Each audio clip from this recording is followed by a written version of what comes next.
goosebumps every time, yeah, 713. To the 281, yeah, I'm riding. Why they on me? Why they on me? I'm flying, sipping low-key. I'm sipping low-key and honest, find a rider. I get those goosebumps every time. I'm around, yeah. I'm hard, you make everything feel fine.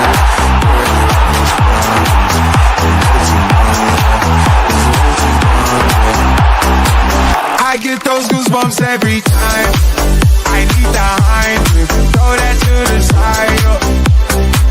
I get those goosebumps every time, yeah. When you're not around, we throw that to the side. I get those goosebumps every time. Up the mags. Yes, sir.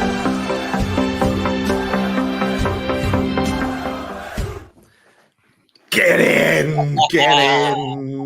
Yes. Get it. Welcome to Loaded Mag NUFC. And it's the delayed reaction show and a bit more. We're going to have a lot to talk about tonight. A lot of stuff. We're going to talk about a bit about the Ipswich game, a bit about transfers as well. And you never know, we might even do a bit of a preview on Villa as well. Yes. Pete, the boys have been busy.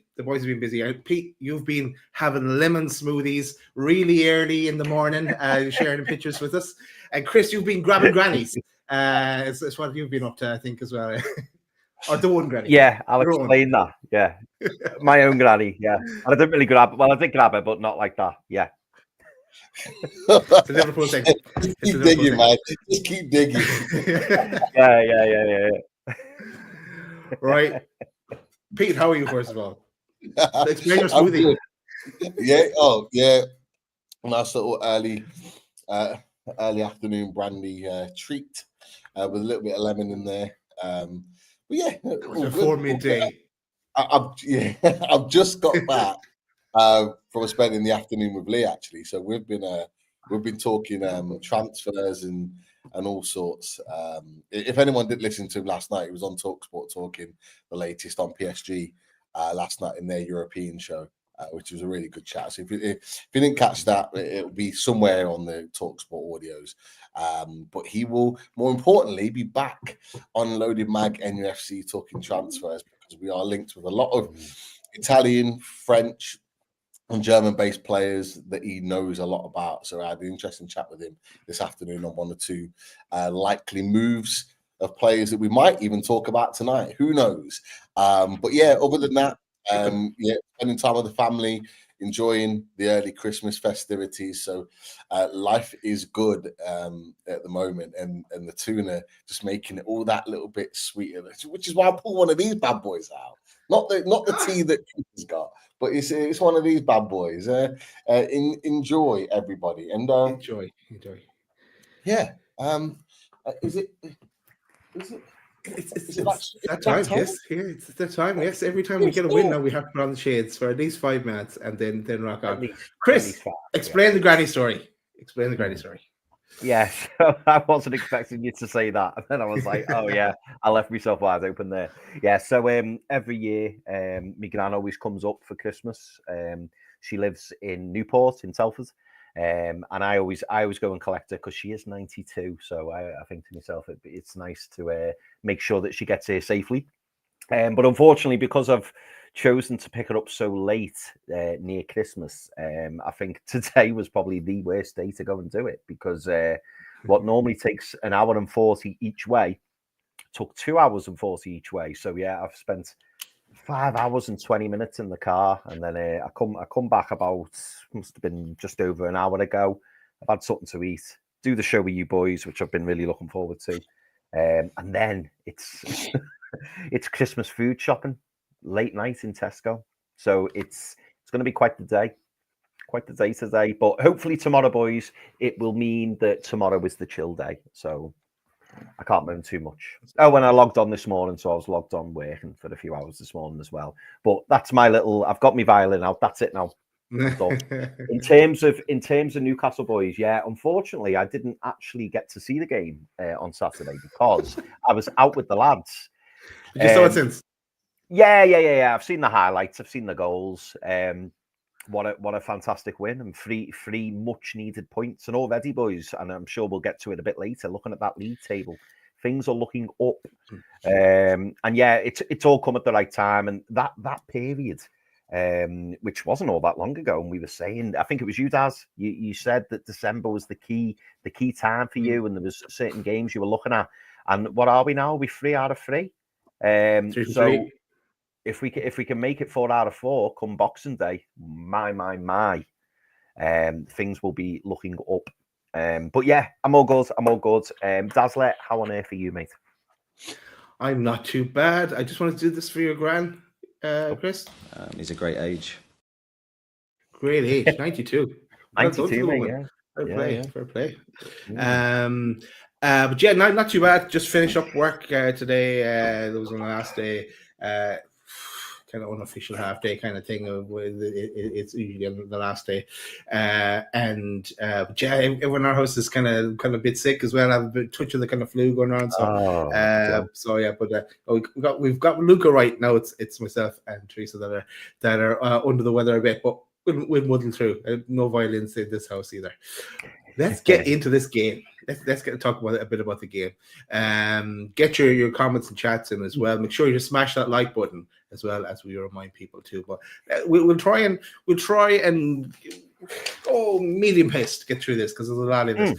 This is the team news, and pretty much as we said on away days that the only change we're bringing in Willock there, so no change there.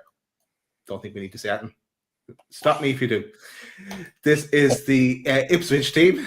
See, I am flying through it, and I do like their graphics though. Pretty cool graphics. And also you have to admire this as well, Sir Bobby and the statue in Ipswich in Portman Road, and the half and half scarf.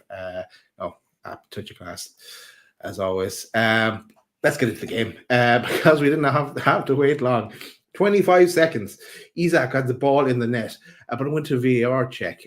Murphy had crossed the ball, got the ball in, and Isak on the half volley. Long delay for that one. But it was eventually given, and the celebration ensued. And can we get one of these? But boys, what did you think of that first goal?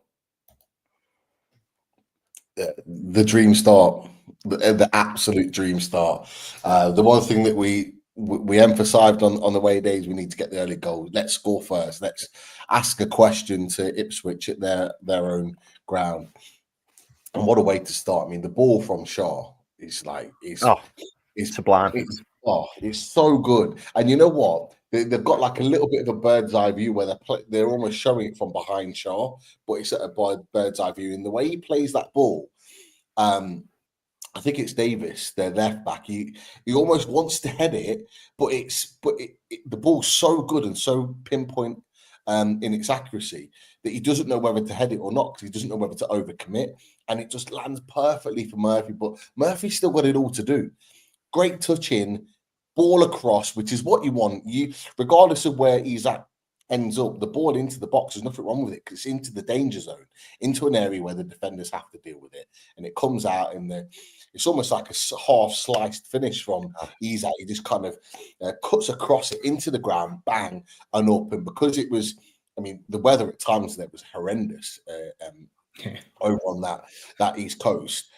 Chucking it down with rain, and you could tell because the way the ball zips up once he hits it, bang, Muric has no chance, and it is the dream start. And I have to be honest, boys, when I watched it, I looked and I was like, is it really offside? Is it? Because it didn't look it. It didn't look it. And then when you're just waiting for the announcement, I'm not going to lie, boys. I was absolutely loving that when that went in. I thought at this point now, we've got the game in the palm of our hands. There, we can't let it slip. Great goal, superb start. Superb start is right. Chris, how was the highlights for you with that one? It was just Pete hit the nail on the head. Like the ball from Shaw was absolutely sublime, fantastic ball. But do you know what? I do feel like Isak still has it all to do. and it's a really unconventional finish, but it's a great finish. It really, really is. He's got to hit it a particular way, and he hits it spot on. So some people would say like he scuffed it a little bit, but he's genuinely meant to hit it like that because that's the angle of the ball when it's coming. Because it's a fair bit of pace that comes in when he strikes it, but he knows exactly what he's doing. And this is why, boys. And again, we'll touch on this towards the end. This is why he's the best striker in Europe at the moment. I don't even think that's an argument now. I genuinely don't think it's an argument. People will argue and say, overall, Haaland is a better striker. But in terms of all-round play, and certainly if we're talking about form, it's Isak. It's absolutely Isak. And the more that he continues to do this, and the more that he keeps putting the ball in the back of the net, his price is only going to go up, boys. I mean, we hear, don't we, that people are saying 100 million. Newcastle will take 100 million. We to even come to the table, I think it's got to be 120, 130 to even have a conversation. And even then, I think Newcastle will drive the price up. He's that good. 24 years of age, and we're so lucky to have him, boys. We really, really are. Yeah. He's absolutely brilliant. But yeah, great finish, and to go 1-0 up so early was fantastic. Great way to start the game, and it really set the tone as well from what I saw of the highlights anyway, because it just gave us that advantage. We said, didn't we, on away days that that first goal was always going to be key. I think if we went one behind, it's a little bit of a mountain to climb, but when you go 1-0 up after 20 odd seconds, it's brilliant. And like you say, Pete, I watched the obviously I knew the goal had gone in at that point and VAR had given it when I watched it, but I'd love to know what took them so long. Because even when, before they drew the line, I was looking, thinking, that looks on. That looks on. I mean, obviously, I knew it was on, ultimately, because I'd watched it post-match. That's what they were looking at something. Seemed to be looking at something else when Isak had the ball. Because I remember 7 people were backing over throughout that game. And, it just seemed to last forever. But, okay, there's more goals to talk about. I'm not going to talk about this one all night. We've got to move on. And we've got more after that. Just before you do, really sorry, quick. That wasn't in relation to what you were saying before. That was when you were talking about the travelling. Just to emphasise the point. There's no whining about great goals. That's for sure. I did have me violin out, Michael Pomar. I'm just feeling sorry for myself today. Tomorrow I'll be feeling much better, and Boxing Day I think I'm going to feel even better. Star that one, Pete, because we're going to have to use that again before the end of the show. Stop whining. Stop your whining, Chris. Arnie, you're whining. Anyway, let's move on. Tonali, who had an exceptional game again. He had a pop from range and about 10 minutes. Was all Newcastle at that stage. Gordon, lucky with his header. He headed it down and went over the bar from a Murphy ball. When Murphy did well to keep the ball in. Willett then, at 15 minutes, he kind of kicked it into the ground. He was kind of through on goal. Dubs had a save in 20 minutes. 24 minutes, Isak through and should have buried it. It was saved. But 31 minutes, Gordon across the box, passed to Gordon, who he went across the box, but around a number of players, and he passed it on to Murphy, who kind of turned and then the thunder bastard of a shot into the roof to make it 2-0. Cue the celebrations from Murphinho, as he's now referred to as, because he is absolutely on fire, and his little celebration as well. But Pete, we'll go to you. Murphy's goal. Oh, brilliant goal. Brilliant. At this point, we were really purring as a team. Some of the football and the movement that we were playing around our wide areas were absolutely brilliant. And it was a really nice, well-worked play. Bit of move. Gordon, the kind of move breaks down on the left. He sort of swivels back in. As you said, he sort of jockeys between 2, 3, 4 players running down that side and just finds that little ball inside to Murphy. But it's the anticipation and the efficient element of Murphy's game, which is what seems to be improved. You see, the Murphy of before would have probably taken another touch and another, and maybe tried to work an angle to shoot. But with the confidence levels he has right now, he's literally just kind of picked the ball up, took a touch out of his feet, and just smashed it. And we've seen it before against Tottenham away. Tottenham at home when we got Champions League football. when he gets the ball in front of him and he catches it right, there's not really many keepers that can stop his shots when he's hitting the target. And at that point, the ball actually is in the middle of the goal when it hits the crossbar, but the keeper can do nothing about it. The pace, the power, the direction on the ball, it just beats everybody. And you know what? I'm really fair play to Jacob Murphy. I know, we've all given him, everyone that watches this channel, everyone who's a fan at some point has given him stick for not being quite good. We're already kind of touting new right wingers to come in, and rightly so to a point. We need at least two. But whenever people doubt Jacob Murphy, he just keeps coming back and producing moments that make you almost eat your words. And I'm one of them. We want a new right winger, but he comes in and he does a job. And this is why he is an important squad player, which is probably why he won't be sold, because he can come in and give you moments like this. And you know what? Fair play to him. Fair play to him, because he has been a real sort of revelation at the moment in recent weeks, and fully deserved, because he's putting the effort in. But it's a great goal. And again, it just, I'm not going to lie, in my house, it was party time, because at this point, for more than one reason, but at this point, lads, I'm not going to lie, I was confident that the 3 points were coming home, even at 2-0. Yeah. Now, Chris, about a week ago, you labelled Jacob Murphy as a £20 million man. Has he gone up in your estimations? Maybe 30 million? Do you know what? I'm really glad you've said this, Daz, because we spoke, didn't we, about, players that we could look to sell. Now, what Pete's just said is absolutely spot on. Like, Jacob Murphy's come in for a lot of criticism from all three of us, from loads of other fans as well. When he performs the way he did at the weekends, like, again, I've only seen like extended highlights. I didn't watch the game live, as you all know, but that's a couple of games now where he's really started to, well, it looks like he's worked on his end product. And when he's finishing like that for the second goal, it's emphatic. Like, it was an absolutely brilliant finish. And Pete sent us, it must have been last week, a video of a player we've been linked with, Jonathan Bakayoko. And I was saying that he can really strike a ball. We need someone, on the right wing who can really strike a ball. But I tell you what, Jacob Murphy, he hasn't half levered that, and we've seen it now in the past few games where he's had a few decent chances, hasn't he? Against Liverpool, I think he struck the post in the last game. He had a couple of really good shots. He scored last game as well, didn't he? He hit the post against Brentford as well in the cup. Midweek. Yeah. That's the post in the first half.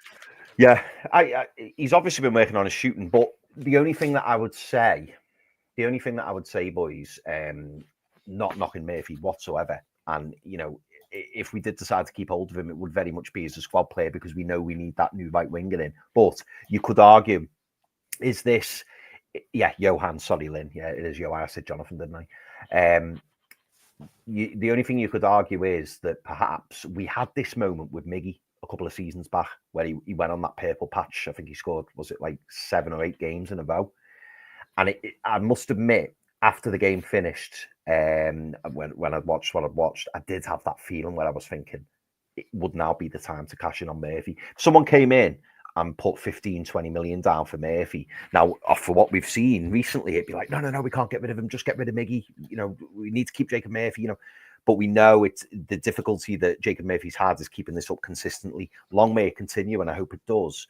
But it's about selling players when they're at the peak of the powers. And Jacob Murphy at the moment, it's like everything he touches turns to gold.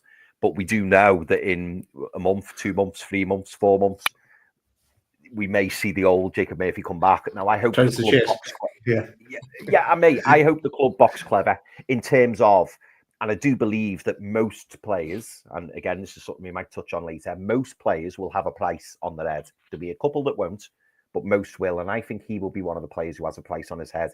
And if another club in the Premier League or Spain or France, wherever, comes in with a reasonable offer, I still think it should be considered for Jacob Murphy. But what I do want to say is, I think, he's playing fantastically well at the moment. Long may it continue. And the second goal was an absolute beauty. It was a really, really good strike. And he deserves it as well because he works really, really hard. And, his heart is in the right place. Newcastle fan.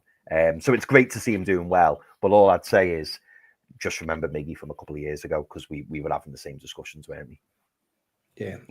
No, it's a fair point. Do you think it'd be hard for Eddie to let him go? I think. Anyway, in the stands, we're singing. There's only one Bobby Robson as well. You can hear it coming through on the TV. So it's great to hear as well. 41 minutes. Isak shot curled and the keeper saved it. But 46 minutes. The press. Yes, smash that like button as well. And cheers, Tom, for reminding everyone. Make sure you smash that like button. The press was on, and Bruno wins the ball back. Isak passes it to Isak. He has loads of time and space, and Isak just passes to the back of the net. 3-0 Newcastle.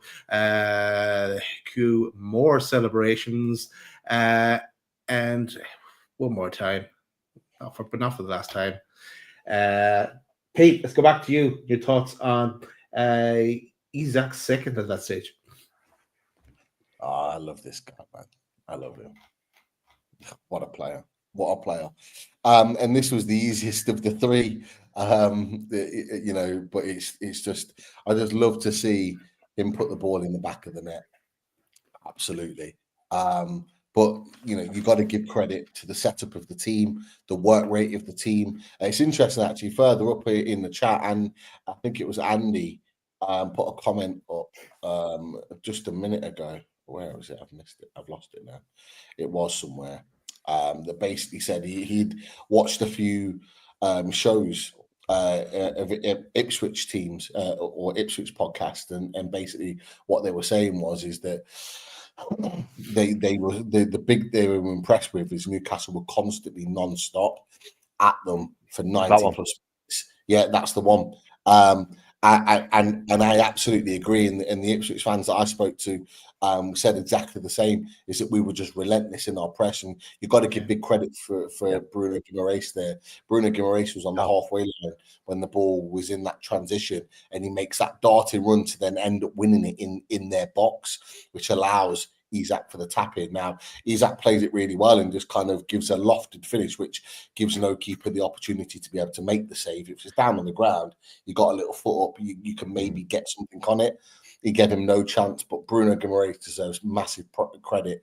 And so does Eddie Howe, because Eddie Howe has now found a formula of those three midfielders to make it the most effective midfield that I've seen Newcastle United have for a very, very long time. And playing Bruno in that position, that's what he does best. His ball recoveries are absolutely superb, and to have that ability further up the pitch, there is no doubt about it that Alexander Isak and the team are going to benefit from Bruno Guimaraes playing further forward. So big credit to Bruno for winning that ball in there. And Isak just does what Isak does. He puts the ball in the back of the net, and you know what? Some will say, and I think commentary was saying, "Oh, mistake by Ipswich, awful." Right before half time, just go long. Well, no, I saw it the other way. I thought absolute massive credit for Newcastle United for going away from home and putting that sort of pressure on the opposition to create that issue. I thought it was absolutely brilliant. Just a really, really good goal. And if anything, I think that goal typifies where Newcastle United are at right now. The high press, the attacking intent, the ability to take risks and get themselves forward to create opportunities. And you've got, for me, probably the best striker in Europe to get on the end of that and put it in the back of the net. Brilliant stuff. The jubilant scenes, shall we say? Jubilant. Hang on. Whoa. 45 likes. People must not want to see the new Isak video I put together. Oh, it's an upgraded Isak one. Not for just 45 likes. There you go. People, we're finding out. Tell them. We're finding out that it's Christmas. Come on, hit that like button. I could go more high pitched if needed be as well. But okay, well, hold on. What's the target? Well, what we're saying here? Oh, Are we no, doing double are we it, doing 90. 150 again? 150, that is... Should we go with 100? Yeah, we can't do 90. We've got to do at least 100. We'll go 100 and we'll keep reminding everyone because we might have new viewers popping in. So we'll keep reminding everyone. Hold on a second. We got over 120, 130 in the chat. 120 should be more than achievable right now. Because I'm deleting it if we don't know. I'm actually going to delete it. I'm getting serious. Ruthless. Ruthless. No, come on, people. Ruthless. Me and Chris ain't seen it either, and we didn't even know until. Don't ruin it for the lads. We haven't seen it. No. Right, let's carry on because we haven't finished the first half because Gordon nearly got in on the action as well. But that did take us to half time and we were 3-0 up. And yes, game over at that stage. And we could start to thinking about making some changes. I think I said it to you, Chris, you weren't really in the chat because you were busy on the Saturday, but I was saying to you, at this stage, let Isak get his hat-trick and then got off the pitch. Yeah. But because we didn't have to wait long for that because Bruno hits on 50 minutes, Bruno hits the post with a header. He was unlucky with that one. But Isak, finally, we get to see a hat-trick. He gets his hat-trick. Where did that go? I have it here somewhere. I've messed up my... one sec. Here we are. Here's Isak with that for that hat-trick. But let me describe it a bit as well because... it all got great pass and move from Newcastle, and then it culminated in Murphy with a run into the box, and then that back heel that found Isak, and Isak finished it to make it 4-0, wrapping up his hat trick. Great picture that one. I love that one, and of course at the end gets to take up that match ball and gets a new outro from us as well, if there's enough likes. But Chris, I'm going to come to you first. On the hat trick from Isak. I'm going to be a little bit controversial here, boys. A little bit controversial, right? So, and everyone knows I like being a bit controversial. So, watch the goal back, as you know, and firstly, Alexander Isak, the footwork, the close footwork. When you watch when Murphy, when he backheels the ball into Isak, that is very difficult what he did. Very, very difficult. He's got players all around him. He had to sort his feet out, and then he just dinks it, past the keeper. The keeper's got no chance. But when you actually watch how he traps the ball, sorts his feet out, and then flicks it, it's a fantastic finish from Isak. What I'm going to say is, I liked what Jacob Murphy did, but I do think some people went a little bit over the top with it because I've done that myself a lot, right? And it was a little bit of hope for me. Like, I'm not knocking it, and it's worked out perfectly, but I think Alexander Isak has made that what it is. Because when he's flicked it, he knows what he's doing. He's done it on purpose. It wasn't an accident. It wasn't fluke. But a lot had to happen, and Isak had to have the touch. He had to, have the skill, the balance to then be able to sort his feet out and then put it away. I think a lot of other strikers wouldn't have buried that chance. I think Jacob Murphy was fortunate that he's playing with an elite striker who can do what he can do. Not taking it away from Murphy. Murphy had a fantastic game. I'm not trying to sell him Michael Pomar, I promise. But all I'm saying is I don't think it was as good as what some people were making out because Isak still had a hell of a lot to do. And Murphy's done it blind. He did mean it, and it worked out very, very well. But it wasn't like an intricate pass, through like 3 or 4 players. Like we saw. I'm trying to think who it was against last season. When Willock played the outside of the foot through ball through to Isak. Yeah. It wasn't anything like that where it had to be perfectly timed and it's just in front of him. So I'm not taking it away from Murphy, even though I sound like I am. But I don't think it was as good as what everyone's making out. I think Isak makes it personally. But I'd love to hear what you boys think on that. But great goal, 4-0, buzzing. Pete, are you looking forward to getting on the end, both myself and yourself, of Chris's back heels in the game in April? Because he's done it loads of times, so we're definitely going to see it in April. Now I've said it. You have to do it now, Chris. Yeah. I'll be ready and waiting, Chris. Yes. I have no doubt. You're going to be able to deal with it. I have no doubt. We will. You said I we won't will. be able to deal with it, Chris. What are you trying to say? Oh no, you as well, Dad. You as well. Just 'cause you said I'm out. No, Loaded bust up at Christmas. Chris, I think maybe being a little bit harsh there. a little bit harsh, maybe. I don't know. Maybe. Like, I do think he meant it. Like as you said. Oh, he definitely meant it. Yeah, he definitely meant it. I think the fact that Murphy's even attempted it just shows the confidence levels in the player at this moment in time. Pete, can I ask you a question? And a deadly honest question. Just a quick one. If Jacob Murphy had done that and Chris Wood was on the end of it, would we have scored? Which Chris Wood? Which one? The Newcastle one? Actually, yeah, the Forest one or the Newcastle one? Honestly, probably not. Honestly, probably not. And I get what you're saying. In terms of it's Isak there, the first touch is brilliant. The actual, I believe, the way he plays the ball into the net is actually through the defender's legs, which takes even more skill to be able to find that corner of the goal to be able to beat the keeper in. So I do get what you're saying, but I just think for Murphy to even attempt that at that point and to get it through 2 or 3 players into that position. Whether we know that he meant it, but whether it happened or it didn't, the fact that it got there and he had the intentions of playing it to Isak just means that for me, he just needs to take the credit in that. I think it is a brilliant finish from Isak.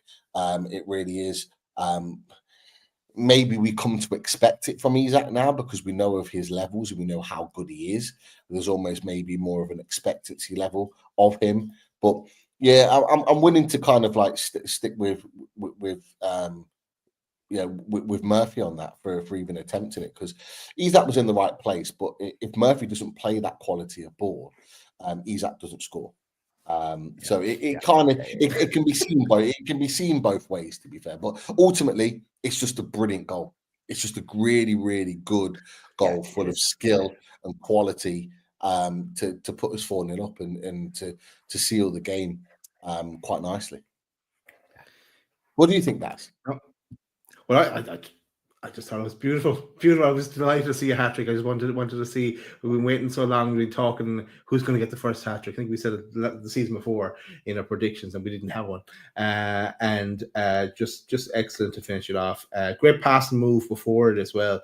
I actually saw that somewhere. I was going to put it on the system, but and credit to Murphy. I know Chris is trying to play him down. He wants him to stay him at 20 million, but his price is going only one direction. It is. Chris. But no, so fair play to him. But yeah, the game, from the scoring point of view, the game was over. But there was more chances. I'll run through them a bit. Chance for Willock when he runs through, which shoots over. 62 minutes, exceptional pass from Bruno to Gordon. Shot is saved. Then come all the subs. Barnes on, Murphy off, Trips on, Tino off, Longstaff on, Willock off. Then 72 minutes, Isak off, Miggy on. Ipswich did kind of start to get a bit dirty then. Dubs and another save, gave him another contract. Hey, Pete. Then 79 minutes, Bruno off, Miley on. The 92 minutes there was a 5th goal. The ball was in the net, but it was ruled off for offside. It was offside, I think. 4-0 final score. Game, set, and match to Newcastle. 3 from 3 from Eddie Howe. Mission accomplished. And this picture, boom, done from what I wanted from it anyway. So he proved himself. The players stepped up and proved themselves as well. Now on to the 4th in Villa on the 26th, Boxing Day, Stephen's Day. Big one coming up. But boys, Antonas, on the Ipswich game, we want to say. Tonali as well. He did a great job mopping up everything. He was absolutely. He looks like to be on a different level than anyone else sometimes. Like there's a few players that are on a different level, but just he's stand out for me at times. Look, how many times have we been saying it, boys, about Sandro Tonali? This boy is special. It's special, and what I find really, I find it quite funny that those that were kind of questioning Sandro Tonali and whether he should be in the team are now very much talking him up. And I'm hearing a lot of Tonali is exceptional. He's a must start. He's a 55, 60 million pound midfielder. Well, he's always been that. He's always been that.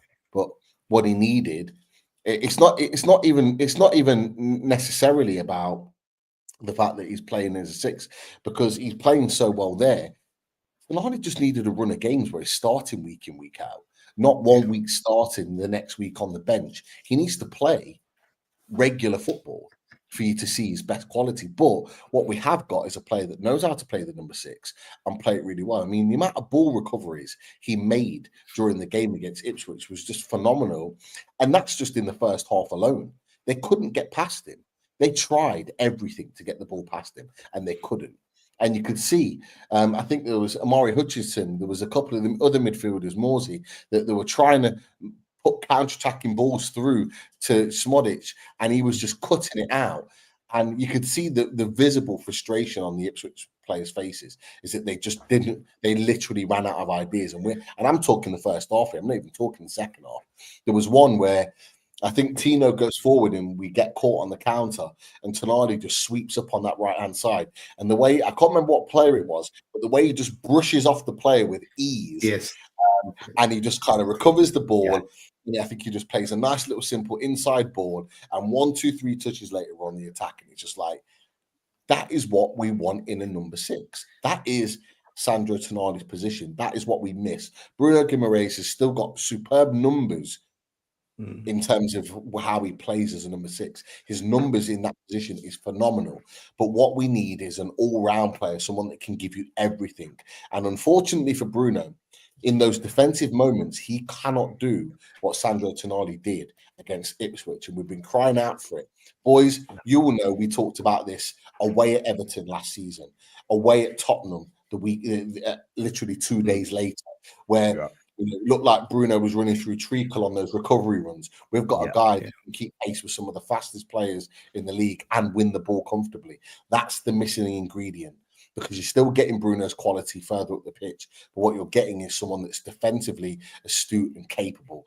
And yeah, you're absolutely right, Daz. He absolutely deserves his flowers. But I feel like we're a bit of a broken record now, because for the last 3 games, this is what I say last 3 games, we've been talking about it a lot longer, but this is what we always knew Sandro Tonali was capable of. And I think now he's getting his flowers from everybody else that maybe had some doubts about him. So I take pride in the fact that we, as a collective 3, have spoken about Tonali in such a positive way, even when he wasn't playing regular football. So it makes it even more sweeter that we're seeing these performances now that other people didn't see before. It's just brilliant to see. And someone asked me the question, and I think I started, but I'll answer it now. We are now seeing the next unsellable added to my list. And I said Isak was the unsellable. We're very close now to adding, if not already, adding Sandro Tonali to that list of unsellables. That is absolutely for sure. Lee, absolutely. For me, what we're seeing from Sandro, we bought him for 55 million, roughly. For me, his value is now going up. His value is 70, 80 million, maybe even more than that. Because though the players that do what he does is a hot commodity. What would Man City do Sandro Tonali in their number 6, mate, with Rodri now missing? What would be up there with Liverpool? What would Liverpool do for that number 6 that they were desperate for? They've been managing very, very well without one. Out a specialist in there, what would they do for him? What would Chelsea maybe don't need one because they've got Casado and he's a very, very good player, having a really good season. But you look at some of the others in our league, you look at some of the others in European football that want what we have in Sandro Tonali. You could argue that he's already over 100 million, because we ain't selling him, and 2, if you're going to sell him, you're going to sell him at an absolute top level premium price. So totally. Boys, let's just enjoy him, because he's a special player, very much so. Yeah.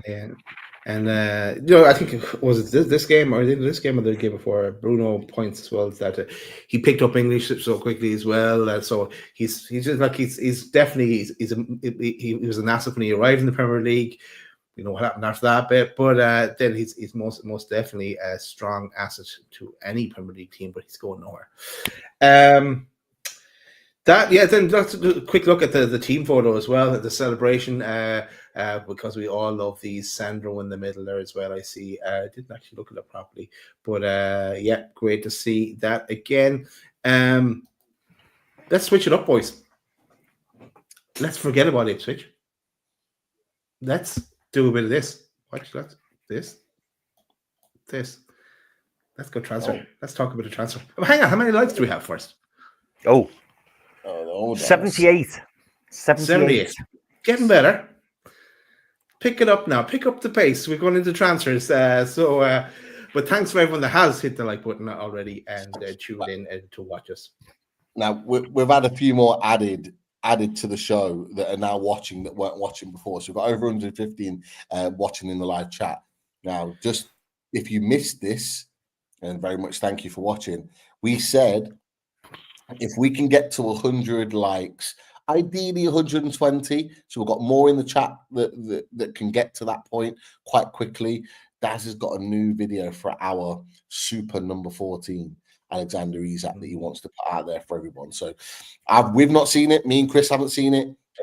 Nope. Get those likes in, people, and make sure that we get to that 100, minimum 100. 84. And Yano, if you were watching, don't worry. I've saved the old one as well because I know how much you love it. So it's not gone anywhere. It's still in the system for if I ever see you in the chat, I'm playing the old one. Can I say just before we move on? And I was really annoyed the other day. Not with this individual. It was more with myself. But so it's credit to this individual. I don't know if you boys have watched our good pals, the Geordie Journos, recently, but Dom Scare was on Geordie Journos before the Ipswich game. And him, Liam, and Jordan were talking about Alexander Isak and saying, when was the last time we saw the hat trick for Newcastle? He's like, he's due one. He's scored so many braces. And I remember watching it and thinking, yeah, do you know what? Isak hasn't scored a hat trick for Newcastle yet. And he is due one. He should, he's in really good form. Anyway, completely went out my head. And when I was in the pub with the lads and he'd scored 2, I was thinking, he's going to score a hat trick, isn't he? He's going to score a hat trick. And I didn't have a bet on it. He's going to score a hat trick. And then the third one went in, and I was just like, oh no. And I was going to message Dom and just go, mate, if only I'd just done it there and then. But it was long overdue. I think, if you boys haven't seen it, I'm sure he said was the last person, Ayoze Pérez, to score a hat trick in the Premier League for Newcastle. Yeah. Hell, a long time ago, that wasn't it? Rafa's last season. Yeah. So I think I said it on. Go on. I think I said it on away days with Mr. Bloom that Isak would score. I didn't say a hat trick, but I said he would score in that game. I was going to say, did I miss that as well? Yeah, that was your other hint, Chris. Another hint, yeah. No, definitely. But no, it's Look, the fact that he scored a hat trick, that's the weight off his shoulders now. For me, I just want him to score again. It's not about hat tricks. I just want him to score. Give me the winning goal on Boxing Day. I'll take it all day long. But the fact that he's regularly scoring goals now is exactly what we need. We are 6 likes away from the magic 100 mark. Let's get us there. Let's get us there. We're very close. I feel like we need to get that very soon. But make sure the numbers of people joining the chat. Welcome everybody. It's coming straight up, and we are going to come to some transfer talk.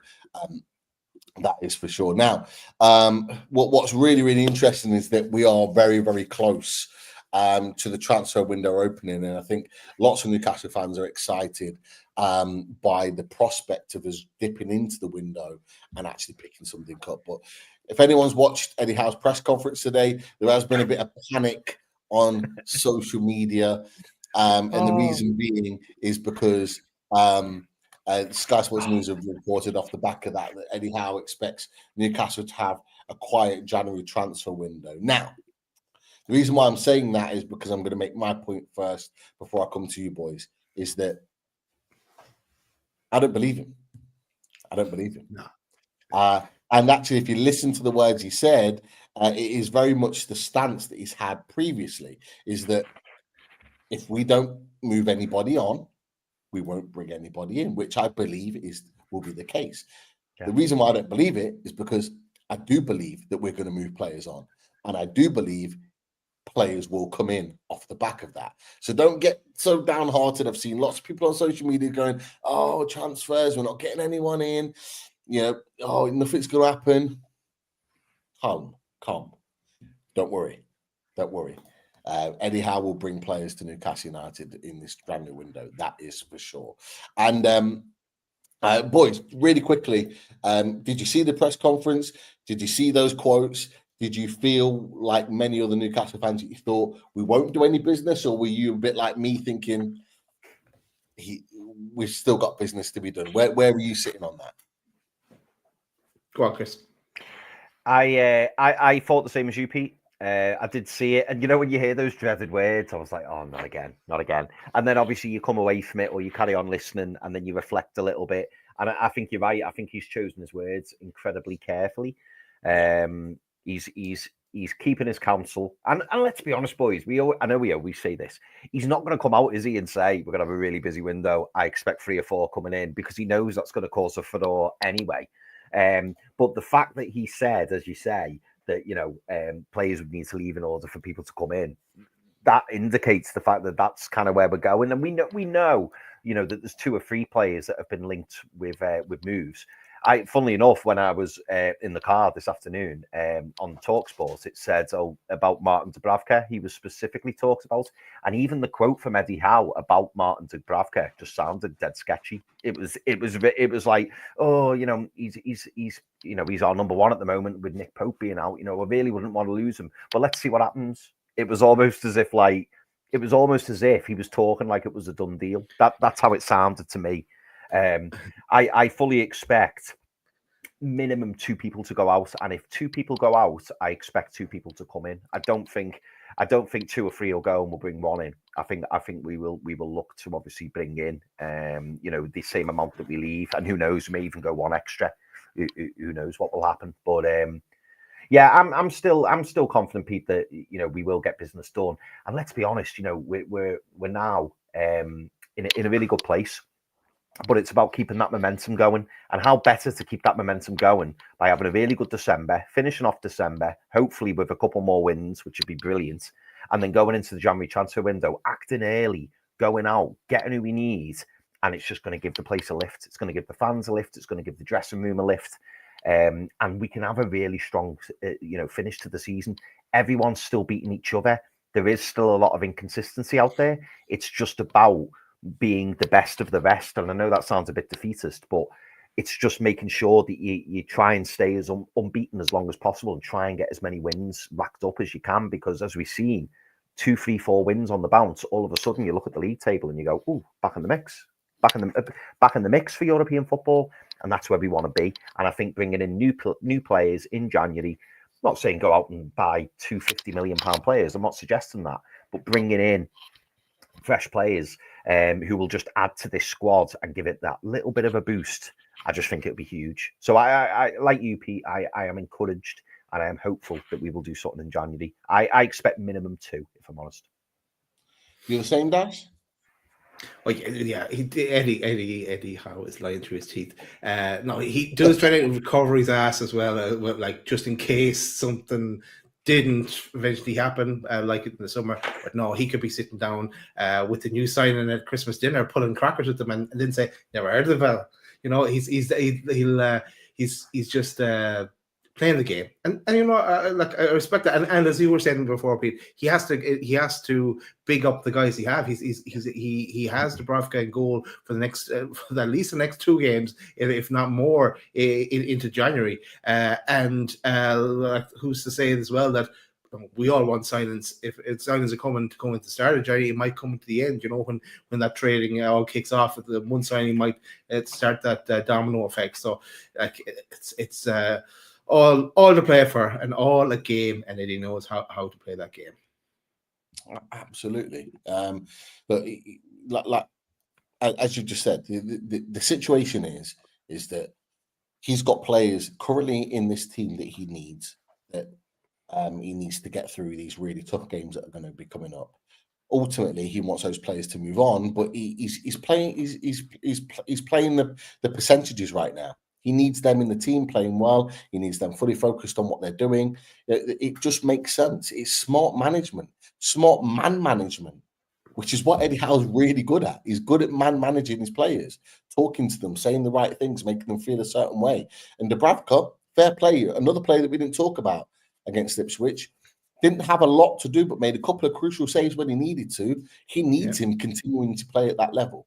However, what we do know, boys, is that with regards to Eddie Howe and Martin Dubravka, more importantly, is that from reports in Saudi, is that there are preliminary agreements in place between Dubravka and I think it's Al Shabab, the club that's been mostly linked to Martin Dubravka. As you boys have touched on in his press conference, that was the key thing for me today. And I think I might have it somewhere that was kind of made note of, is the fact that actually for the first time, it was actually quite noted very clearly that Eddie Howe didn't rule out the rumours of potentially losing Martin Dubravka. He didn't rule out a move. He just said at this stage, that's not something that's in place. That it's not. That's good enough for me. It's not his end game. We know with Eddie Howe, if something's not happening, say nothing's not happening. We know with the links with Mark Gay in the summer, he openly talked about them a few weeks afterwards. That made it clear that that was actually the case. That there was a want for Mark Gay, and we did go in for him. He's quite open and honest with that. And the fact that he's saying that it's not quite at that stage yet tells me that there is something in the pipeline. If there wasn't, he'd just say there wasn't, and it's a load of rubbish and it's not true. So for me, there is something in play. It makes sense. I've heard some people say, I think we should hold on to Dubravka. I don't think. No, that's the classic old Newcastle United. That's the bad selling Newcastle United. When we have a player that gives us a little bit of good form. It's a little bit like what you're saying, Chris, with Murphy. Although I don't think he'll leave, it's the same. It's the same situation. Just because they're in a good moment doesn't mean that we can't cash in. He's going to be 36 soon. If we can get even a few million for him and Al Shabab want to take him, it gets that 40, 50 million off the wage bill. It gets a little bit of money in the coffers, and we can then go and get a younger, more able goalkeeper to come in and potentially take on the reins. So it makes sense. And there are sort of links there, continual links. Craig Hope talked about, and if he confirms he doesn't want to lose Martin Dubravka. Of course, he doesn't want to lose him right now. Nick Pope's injured. But it's not clear cut, and it does look like that situation it may well come to a head at some point in January. He did mention that Nick Pope is getting treatment and his knees is being looked at daily on a daily basis. We haven't got a point in when he's going to be back, but we were given, boys, a month. Is that right? A month start, yeah. He was going to be out. We're already approaching the 2-week mark, so we're only maybe a couple of weeks away before we see him at the very least back in training. Who's to say maybe not sooner? So, we might only actually, boys, be a week into the window before we see Nick Pope back, which means Martin Dubravka could still leave quite early on in the window, which is not the worst thing in the world. However, players that we have been linked with, in particular, one man here, James Trafford but currently at Burnley. Now, again, Craig Hope's talked about this particular one. To be fair, Craig Hope was the first one to report back in June of Newcastle's interest in James Trafford. It looked like it was close to being done, and then the PSR business, I think, ruined that deal potentially happening, and we got Vlachodimos that came in instead. Looks like Newcastle are sort of looking to revisit that. However, quite rightly and understandably, Scott Parker, Burnley manager, said today he feels his best place would be to stay at Burnley. Burnley are looking for back-to-back promotions in terms of coming straight back up after getting relegated.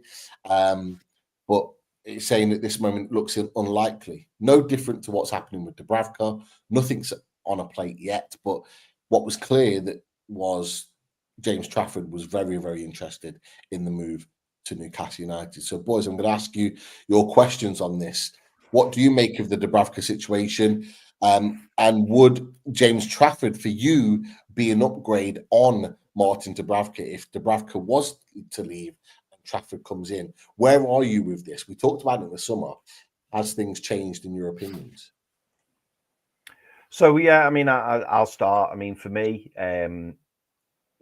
I mentioned on the last show, I don't think I asked you the question, didn't I, Pete? You know, that Martin Dubravka, he surprised me a little bit since he's come back into the team because he's actually looked, for me, he's actually looked really, really solid. But it kind of goes back to what I was saying about Jacob Murphy before. He's looked solid, he's doing a job, but you can't just look at the short-term future. You have to look at the medium to long-term future. So the options are we either sell Martin Dubravka in January if and when an offer comes in, or we keep hold of him in the case that Nick Pope might be another 1 or 2 games out. I mean, you can't tell me that we can't, muddle on with someone like Vlachodimos in between the sticks for maybe 1, possibly 2 games while Nick Pope's out. And if it means that you can bring in, a replacement, someone who's for the future, someone who, is going to add value going forward, it's a deal that's got to be done. It really, really is. We've got to stop living in the past in the way that we previously, did our transfers very cautiously. And, maybe we don't let him go because he's, in the case of Miggy, really, really good form. We need to keep hold of him because, this could be his turn, his moment. He might have turned a corner and subsequently he hadn't. Like, this is the best I've seen from Martin Dubravka in recent years. You can put that down to Tonali being in the 6. You can put it down to the fact that the back 4 look far more settled. It could be a number of factors. It could be that Martin Dubravka's maybe improved his game. Who knows? But it still doesn't take away from the fact that we need to move Martin Dubravka on. He has been a good servant to the club, as you've mentioned previously. And, we'll thank him for his time. But he's not the future of Newcastle United. The future of Newcastle United, for me, needs to be a new number 1. Now, is it going to be a ready-made replacement to take over from Nick Pope? I would hope so. If not, and it's someone like James Trafford, or in that James Trafford mould, who's going to be ready in a year to 2 years' time, so be it. But at least then you can see the progression. The backroom staff, the coaching staff can work with James Trafford and get him to a certain level. If they believe he's got the potential to get there, brilliant. But a 36-year-old Martin Dubravka in a year to 2 years' time, he's just going to leave on a free. He's just going to leave. And we're not going to get anything for him. And we're not going to have signed that goalkeeper that we desperately need. And we've all said that we do need a new goalkeeper, not just for the future, for the present, the here and now, but also for the future. So if we were to bring in James Trafford on the understanding that, he was going to replace Nick Pope possibly next season, possibly the season after, I would like a ready-made number 1 now. But I appreciate that there are other priorities on the pitch. You could argue, the right centre-back's more of a priority, the right wing's more of a priority. And I get that. But it's about improving the overall squad. And the best way to improve the overall goalkeeping squad is by letting someone like Martin Dubravka go and bring in a brand new goalkeeper. So for me, I'm all for it. If it's James Trafford, brilliant. I'll get behind him. I don't want to say his name. I would have liked Mohamed Ashley. That would have been the one that I would have gone for. But it's gone. He's a Liverpool player now. Let's hope he's rubbish, is what I'd say. No, it's not going to be. My thoughts are, well, first of all, I agree with Chris, what he said in our private chat. I also love it when Pete goes into full transfer mode. I love it. Credit to you, Pete, and I'm sure the viewers appreciate this. You do paint a good picture. Fantastic. You can call yourself whatever you want after that, then. But I haven't read this. No, look at the chat. But no, I would. Look, I'm. If we get a decent offer for Dubravka, yes, sell. But if we're only getting peanuts or like $500,000, and he just to have him there as a decent backup, because Eddie doesn't trust Oddie at all in goal. Obviously didn't want him, and is doesn't want to play him. And Trafford, I don't know, will they sell him now? Maybe money talks and stuff, like how things move, but keeper isn't top priority first this window. I think we need a new keeper, number one keeper in the summer. Pretty much what you were saying, Chris. I want someone way above Pope next season. But yeah, I if Trafford rocks up, I would be delighted for him to join a young upcoming keeper who's a lot of experience now as well, both in international and with the under-21s and in both Premier League and the Championship. So he's someone that we could mould, but I don't know. Do I see him as our long-term number one? I'm not so sure on that. Yeah, but it's an interesting one. Like, boys, I'll ask you, and I know you both kind of touched on it already, but I'll ask you this outright. What would you rather? What would be your decision right now? Would it be trade in Martin Dubravka, whatever money offered from Al Shabab, and sacrifice his wages, and getting a younger, I think he's 21, 22 years old, James Trafford, and bring him in as a Dubravka replacement, or keep Martin Dubravka, go with Dubravka and Pope until the end of the season, and then go for a number one outright in the summer? What would be your priority, one or the other? I'm just. I'll answer your question first, and then I'll answer Tom's question. You can only do one.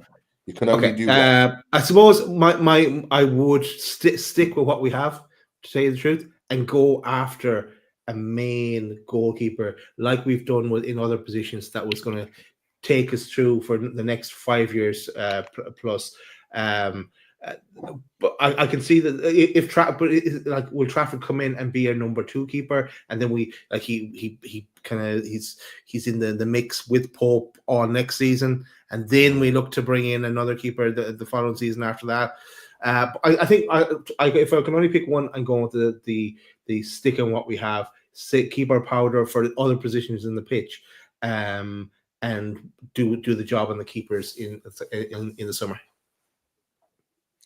Chris, are you with Daz, or are you thinking differently? If you could only do one right now, if you had a decision to make right now, move on Dubs, get in Trafford, or go, no, we're not going to sign a goalkeeper in January. We're going to wait till the summer and go for number one. What would you do? I think knowing Trafford is definitely going to come in, by the way. And it's definitely Trafford. Yeah.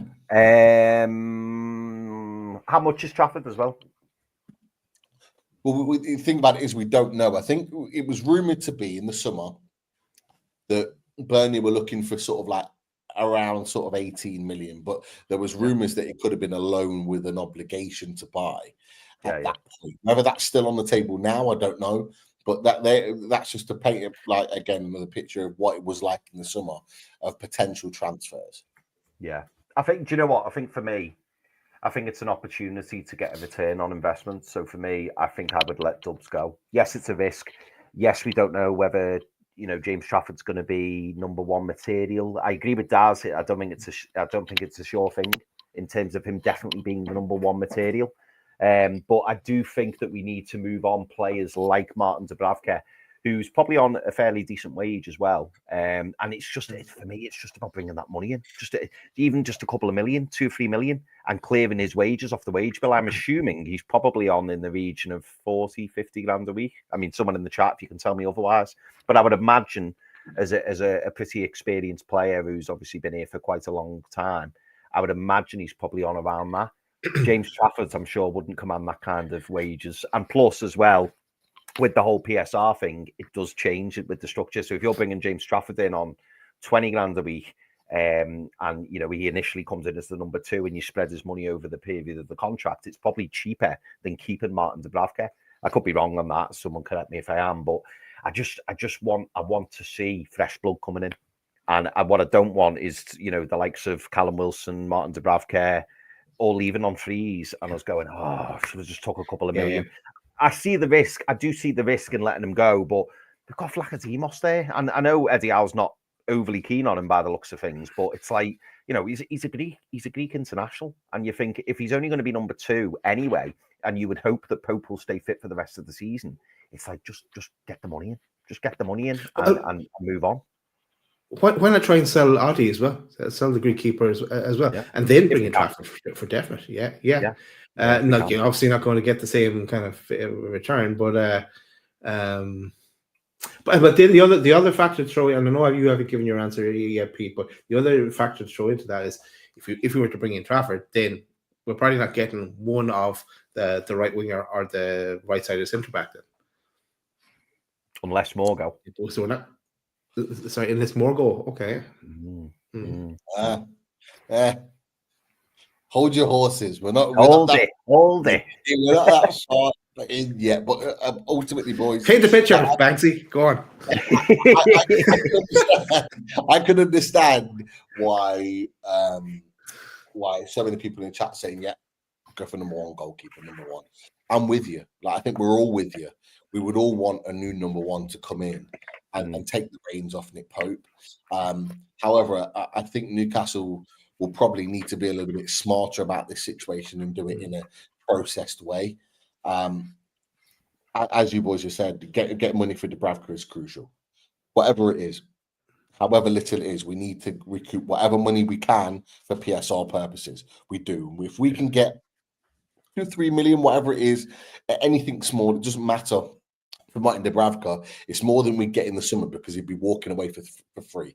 And if they can take on his wages, which I think it is rumored to be around 40,000-50,000 pound a week, Chris, in terms of what he's on, then it's a win-win. And what you can then is recoup that money, that wage, back into another goalkeeper. And I think getting a goalkeeper that's 21, 22 years old in James Trafford, who's regularly being called up for England ahead of Nick Pope, we should add, isn't a bad investment for a small amount of money. 16 to 18 million for a goalkeeper is small change, really.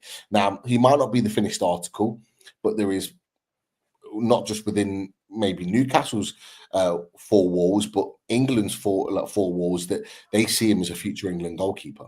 And so look at what we've done with Tino. Look at what we've done with Hall. Look at what we've done with Gordon. We've brought players in and made them England regulars off the back of that, because those 3 boys are now. And so what we're potentially doing is the same with James Trafford, who's having, by the way, a really good season at Burnley. And he wasn't last year, albeit the Championship, but he's having a good season. So we're coming in confident. And so for me, it makes sense to get rid of Dubravka, bring Trafford in. That doesn't mean to say, boys, and this is just an extra on that, I think we need to get rid of Dubs, bring in Trafford. That's what I would do in this window if I given the opportunity. However, in addition to that, doesn't mean to say that come the summer, we don't make some money on Pope and sell him off and then bring in a number 1 anyway. And then you've got 2 brand new goalkeepers to fight out for that position. Doesn't mean to say that can't happen. So it can work out, and that's just an addition to that conversation. But, you know, if Trafford's not available, boys, there are other people that are players, goalkeepers that have been rumoured with Newcastle United or being available potentially January or the summer. Another goalkeeper here that's been linked with us previously, Lucas Chevalier of Lille, who is a tremendously good young goalkeeper. Someone else has put it in the chat earlier, but this is something that Graham Bailey touched on before and is being talked about a lot, to the point where I had a conversation with Lee today, and even PSG now are looking at him in a lot of detail because of how good he's been at Lille. Another fantastically good young goalkeeper that's decent with his feet, a good shot stopper. So even if Trafford isn't on the table, there's other goalkeepers out there as an example that you can look at. So Lucas Chevalier is another goalkeeper to keep an eye on. They have Donnarumma, even though he lost his face the other day, but they have Donnarumma. They want him gone. And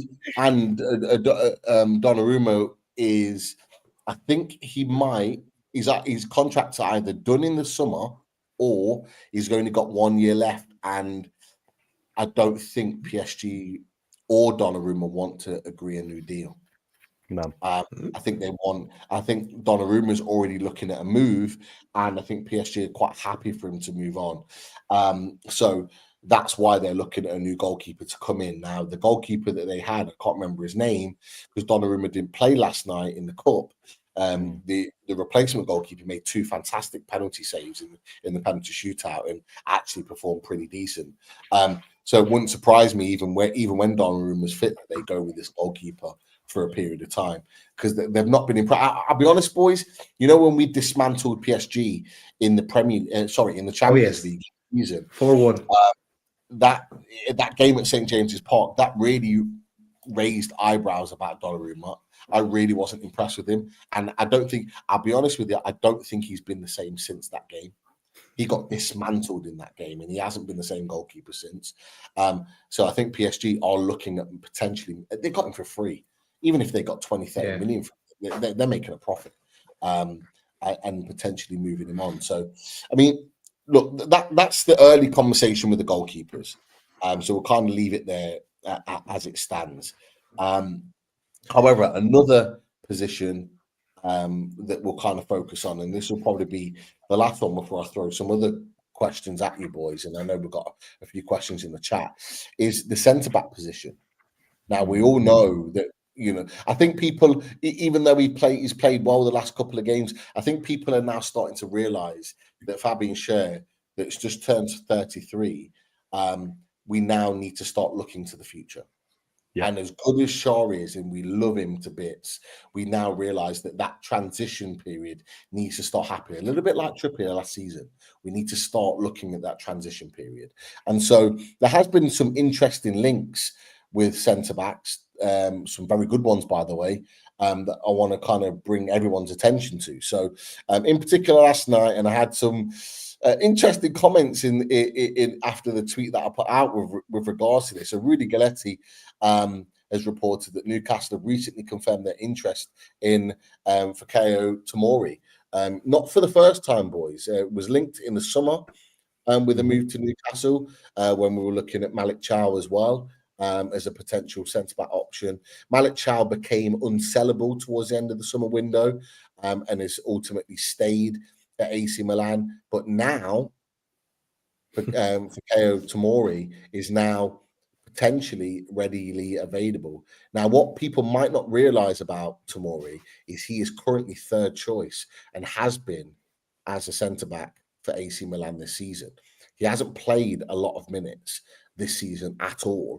And it's been made clear that if he wants to leave in January, that he will be given the opportunity as little as £25 million. So not a lot of money. People were saying, "Oh, he's too old."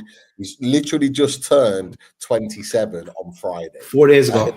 Yeah, 4 days ago. So when people see that number of 27, for me, I still think it's a great age for a centre back.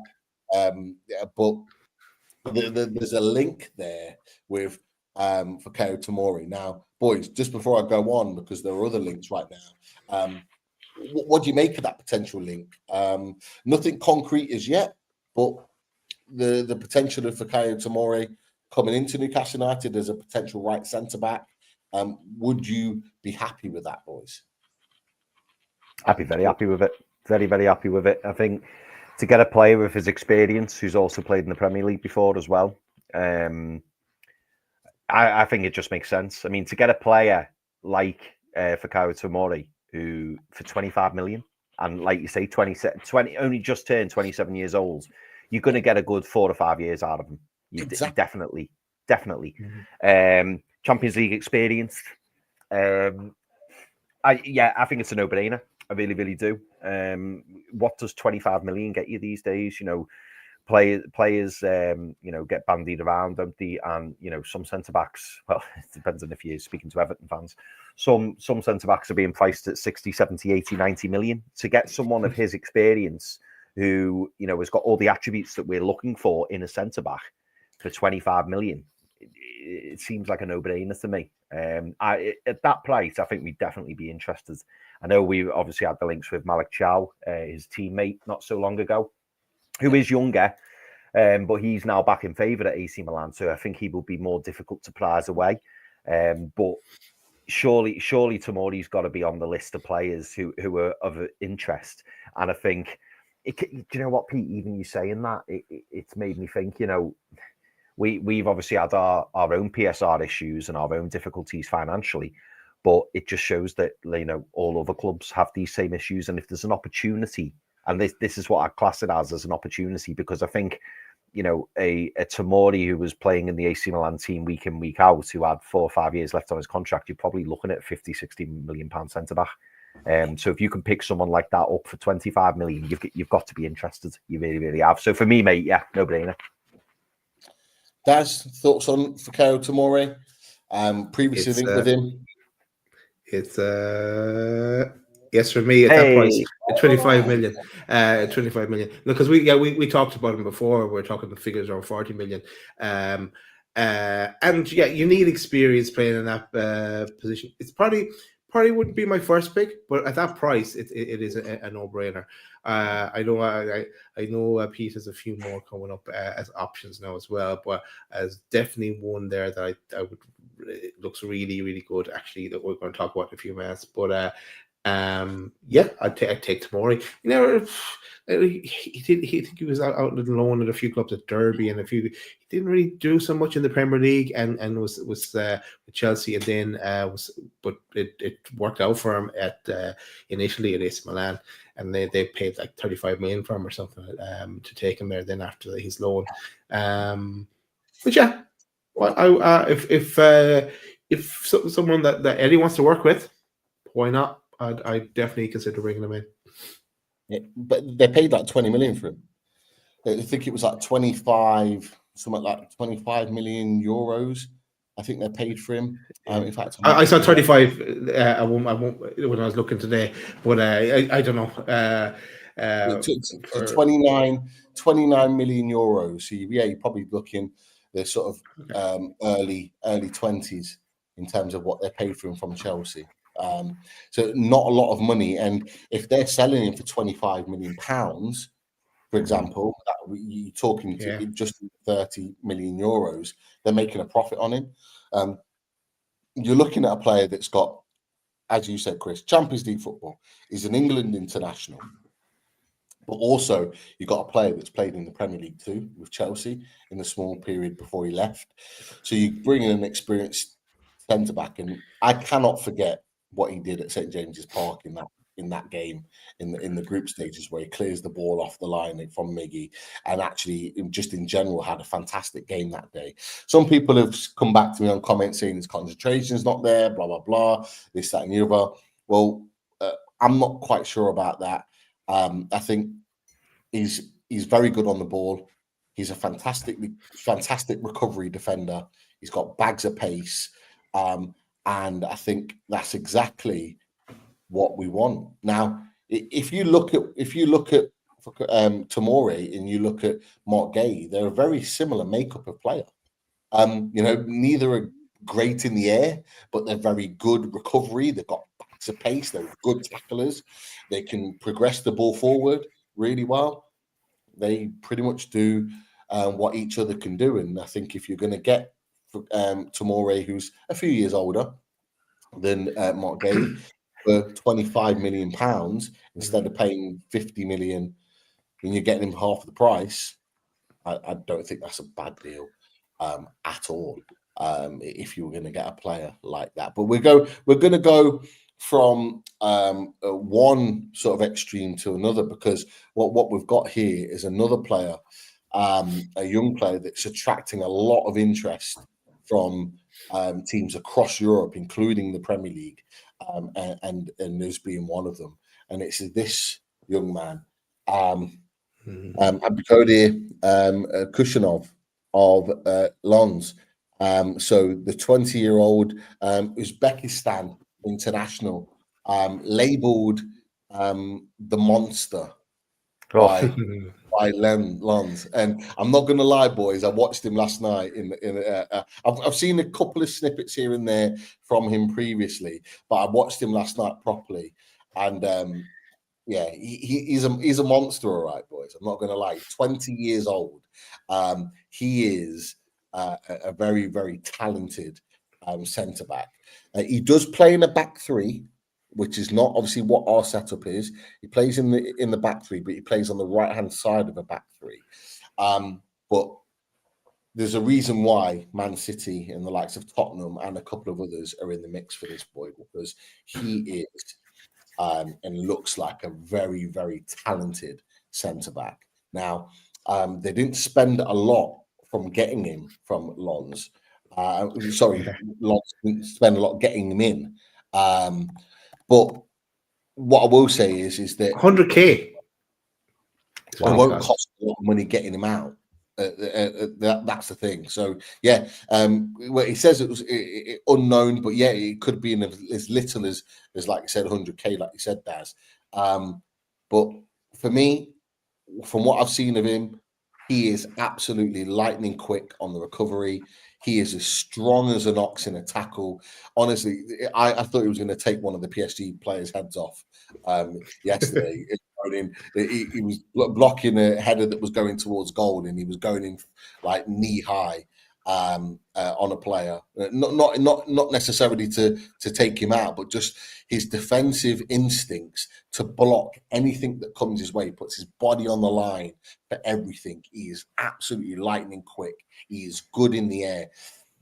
It actually, well, technically he didn't score the goal, but they initially had him as scoring the goal for Lens to go 1-0 up against PSG. It was a breakdown in the corner, and from a corner, and he smashes it towards goal. It actually takes a nick off one of his own players and flies into the net. He celebrates the goal, but it then gets given to the other player. So he can produce difficult moments and set pieces. That would have been his first goal for Lens. But Man City are linked with him. But there is rumours. There you go. There is rumours that Newcastle are really interested in this boy. But I know whether you do or don't, boys, you know too much about Kusenov. Just from what I've said and from what we've seen from the pictures there, what are your thoughts? I'm not going to lie, I don't know anything about Kusenov. Obviously, I've seen the links, I've seen little clips of him. I haven't watched him live. But he just sounds like the right type of player to be going for. And you're absolutely right, Pete. When the likes of Man City, Tottenham, and others are linked, you automatically think, right, okay, this lad could have something. And I think at 20 years of age, the fact that he costs 80 grand, 100 grand, whatever it was, it's not going to cost the earth. And I think Nine NUFC hits a nail on the head there. He says, I'd really like to see a signing like Kusenov to start the Mitchell era. Buying Gay for 70 mil is not the one, in my opinion. And I think Nine sums it up there because, yes, we wanted Mark Gay at the time. It didn't quite pan out. But when you look back and you go, actually, do you know what? Would that have been the most shrewd signing? I mean, Palace must be like banging their heads against the wall for not taking. Allegedly, we didn't go up to 70 million, but apparently we were in the 50s, 60 region. I bet they would have taken that now, because I think all of a sudden clubs are kind of switching on to the fact, hang on a minute, we're going to have to start looking for a little bit of value out here. If you cast the net further than the Premier League and go out to Europe, we know that there is bargains to be had out there. We know ourselves, obviously, bringing in Yankuba Minter for 7 million and then selling them on, for like, what was it, 37 million or 35 million. You can turn a quick profit on certain players, and yeah, there'll be some that come in and we go, do you know what, they're not quite going to make the grade, they're not quite going to go there. But this is what some of the big clubs do. They buy players young, try them out, see if they're ready. If they're not, they move them on, or they integrate them into the team, and then all of a sudden you've got yourselves a bargain. And I think, unfortunately, under this PSR world that we're in, these are the kind of signings that we need to be trying to find the best young talent out there in Europe and bring them in. And trying to integrate them into the squad as early as you can. I mean, we know academy-wise, we've been really doing that. We've been bringing in some real top youngsters, and in 2, 3, 4 years' time, we're going to reap the benefits of that. But also, you've got to bring in players who can also be close to the first team as of now, and players like Kusenov, and I'm sure many others, could be the bargains out there that we need. And if it's saving you 50, 60, 70 million and you're spending 10 million and having a risk on someone and just developing that player, we've got a perfect manager to develop players. So for me, I think it would be a great signing. For me, I did a bit of Dennis Wise on YouTube on him, and he's the one. Really, he to me, he's only 2021 or something like that. He to me, he looks like Botman. He looks and plays like Botman. So what an ideal partnership. Two Botmans at the back, really. There we go. Bring him in. Sorry, go on, Daz. Oh no, that was it. Have we lost him? Oh, that was it. There's a slight delay kicking in there, so I wasn't sure whether to continue. But Daz says bring him in. Chris, you like the fact that would be signing a young talent like Kusenov, and I would agree. I think that would really set a statement there to get a player of his ability in, who is being widely talked about as the next real top centre back in. I think it would be a great deal. Getting him in, someone that looks really calm and assured. You're absolutely right, Daz, in terms of the way Botman plays. He is very calm and assured on the ball. The only question marks would be, and it might not even be a very big question mark, is that can he play in a back two? He plays in a back three at the moment. Obviously, can he play in a back two alongside Botman? I would say yes, absolutely. He would be able to do that, and he would be able to adapt quite quickly. But looking at a player like that's a real statement, particularly when you've got like Tottenham, Man City, and other teams that are really looking at him. Can we steal a march? Can we get that deal done and really put a statement down?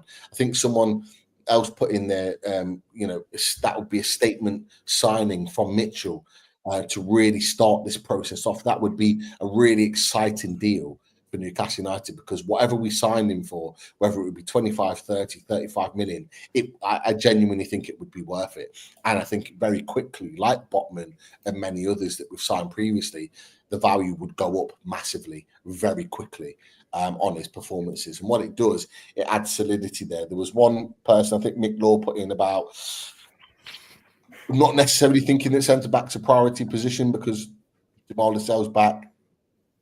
For me, I don't think we see Jamal Lascelles until probably March time. He is behind Botman in his recovery.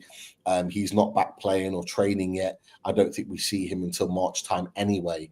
And by then, we're already coming towards the last knock into the season in which he isn't getting a new contract. So without being too disrespectful to Jamal Lascelles, I do think we need to set him aside, because I don't think he's going to play a lot of football between now and the end of the season, just my personal opinion. So we need to look forward. We need to look to the future.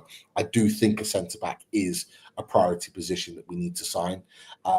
And although Shaw is playing really well at the moment, he will have drops in his game. And that would it would be less likely to happen if he's got a player like Kusenov or somebody else coming in and sniffing for his place in the team and going, right, you're going to have to play really, really well if you want to keep your place, which is what every player should be under. They should all be under that sort of pressure. You have to perform if you want to play in this Newcastle United team. So I do think he's an exciting player. Another player to just keep an eye on as well, a player that we've talked about privately, but an exciting talent is this man, Jumabah. And Lorenzo Lapore has talked about Jumabah as being a player that is of interest to Newcastle United, as well as many others, Man City as well, Chelsea, Bournemouth, and of course ourselves. And he talks about potentially as putting a 10 million euro bid in for him now.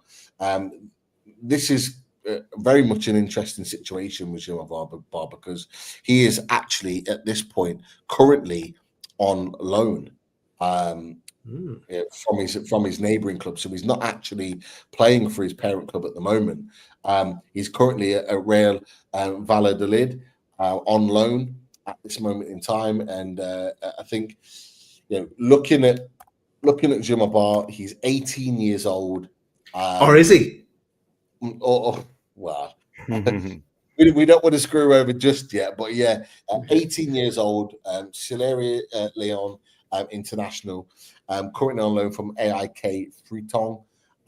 So it looks like he could well be sold in January, but it's depending on where. Now, just to paint you a little picture on Jumabar, like I say, right centre back, very much comfortable on the ball, really, really confident in a long pass, can like to progressively bring out the ball and connect the play into midfield. You see him doing that a lot, but rumored to be 6'4", 6'5" in terms of height, good in the air, athletic, quick in the recoveries. He does seem to have the full picture. Of course, he's 18. He's got some rough edges that he needs to obviously, to weed out. But another potential signing at a very potentially cheap price. Now, don't know how much you've seen of the Jumabar boys, but another player that's really taken some interest of teams in Europe. What would you make of this potential signing coming in as a right centre back? Pete, I was sold when you sent that link. I watched the video of Jumabar, and again, I think he falls into the Kusenov kind of bracket. Looks really, really powerful, strong, quick. Looks a little bit raw. I'd say he looks a bit rawer than Kusenov, but there's definitely a player in there. And when I don't know what it is. Maybe it's the champ man days. I don't know. But you know when you see a young 20-year-old and you check his height and he's 6'5", you just imagine him next to Sven Botman at the back. That's frightening. That's frightening for any striker they're coming up against. And again, you're buying him purely on potential. So again, it kind of fits the molds. So I've got to say it's a no-brainer. And the bits that I've seen, the Dennis Wise molds, the little captions I've seen. Obviously, I've only seen the best parts of them, and I do appreciate that. But I love the passing range as well. Like really, really good passing range. And let's be fair. We know Sven Botman has got a pass on him. We know that. But Fabian Schär for us is a huge, he's a huge outputter in terms of assists. We saw that for the first goal at the weekend. We need someone who's comfortable on the ball and who can spray the ball around. And if we've got two of them in Sven Botman and a Jumabar or a Kusenov, then all the better. All the better. So yeah, I too would be interested in bringing him in as well. That's what are your thoughts, mate? Like Chris, I saw the same video, so I just thought he looked really, really good in that. Now I was looking at him at the same time as I saw Kusenov, and I was all over Kusenov because he seems that more assured and has a bit more experience. But like at that price, that's a crazy price for Ba. And yeah, if he's willing to come in and be molded, like I could see Eddie Howe doing a Lewis Hall on him, and just kind of working him in and molding him, and then next season he'd fly, so he'd kind of be the understudy to Schär. I suppose it depends on what we're playing with, what trading we're doing in January, and what area we're going to go after, and then we may have enough left over to go for Ba, or maybe we've gone big on the centre back. So what do we really want to do? But yeah, all the suggestions so far, including Trafford as well, are all very good suggestions. We'll be happy with any of them. Yeah, good signing, and a pure kind of football manager type signing as well. So like that. Just to add, boys. Go on, Chris. Sorry, Pete. Just to add, we've got 140 likes, and you know what? I nearly said let's ask for 140 likes because of our number 14, but I thought it'd be too many. That 140 likes. So thank you to everyone for that. Nice one. And keep going. Done, everyone. Keep going.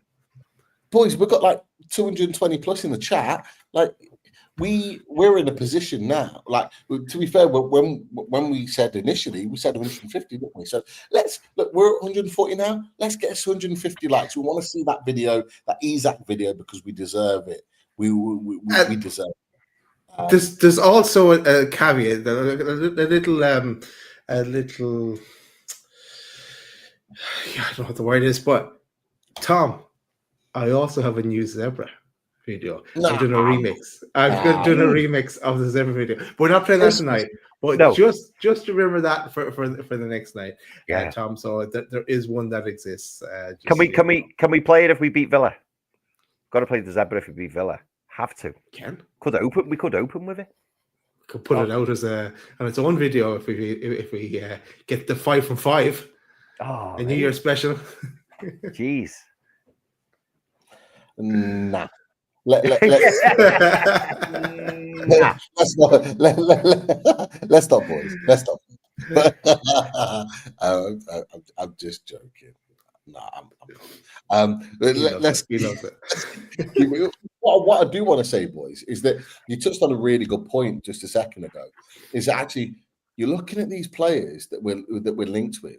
You know, James Trafford, good young potential talent as a goalkeeper, not quite there yet, but a really good potential talent. Lucas Chevalier, one of the most wanted sort of young goalkeepers out there at this moment in time. Fikayo Tamori, Juma Bar, you got Kusenov at Lens. Another player that I'm going to bring in really quickly, but boys, we've been linked with the right players. Yeah. This show is that we're in the right markets in terms of scouting, in terms of who we're watching. Like, is this really the Paul Mitchell era kicking in now? Because let's be honest, some of these links are new. Some of these links weren't from the summer. Is it the new era, boys? Yeah, it is. It is a new year. I'd love to see a new link to Rooney. By the way, I'd love that. I know he's just coming back from injury though, so probably be a while yet. But no, it's great to see quality players for us to keep an eye on as well, to talk about, and for Eddie to know nothing about as the window opens up. Yeah, I think this is I mentioned before, this is the world we live in now, and I think we were told, weren't we, when we first got the takeover, that we were going to be signing potential superstars, not superstars. And I think it's almost like as we've gone through time, we've kind of forgotten about that a little bit. And obviously we had the gay rumours, and maybe the owners have kind of took a step back and gone, hang on a minute, I think we need to revert to plan A here. And that was initially what we were told. We were told we're going to be buying some of the best young talent out there. The untapped potential. Like, we knew Sven Botman looked a really good player. We knew Alexander Isak looked a really good player, but they weren't at that level. And we've now took them to that level. Bruno Gomes, another one. Sandro Tonali, slight. I think that was an opportunity, if I'm honest, because I think everyone knew he was top draw. But I think that was an opportunity that we just seized upon because it presented itself. But yeah, it's about looking for the next Lewis Hall, the next Tino Livramento, but casting the net further. We brought the Premier League players in now, and I think if there's potential in Europe, that's what we need to go and do, because there is bargains to be had out there. Some will work, some won't. But if it does work, you're going to end up with a fantastic player, and it won't have cost you the earth to get them either. Just an aside, this is totally off topic. I had this vision the other night of the three of us going into the club shop in April and getting a Newcastle jersey with Hall on the back. Oh, we should. No, we shouldn't. People think it's you, Chris.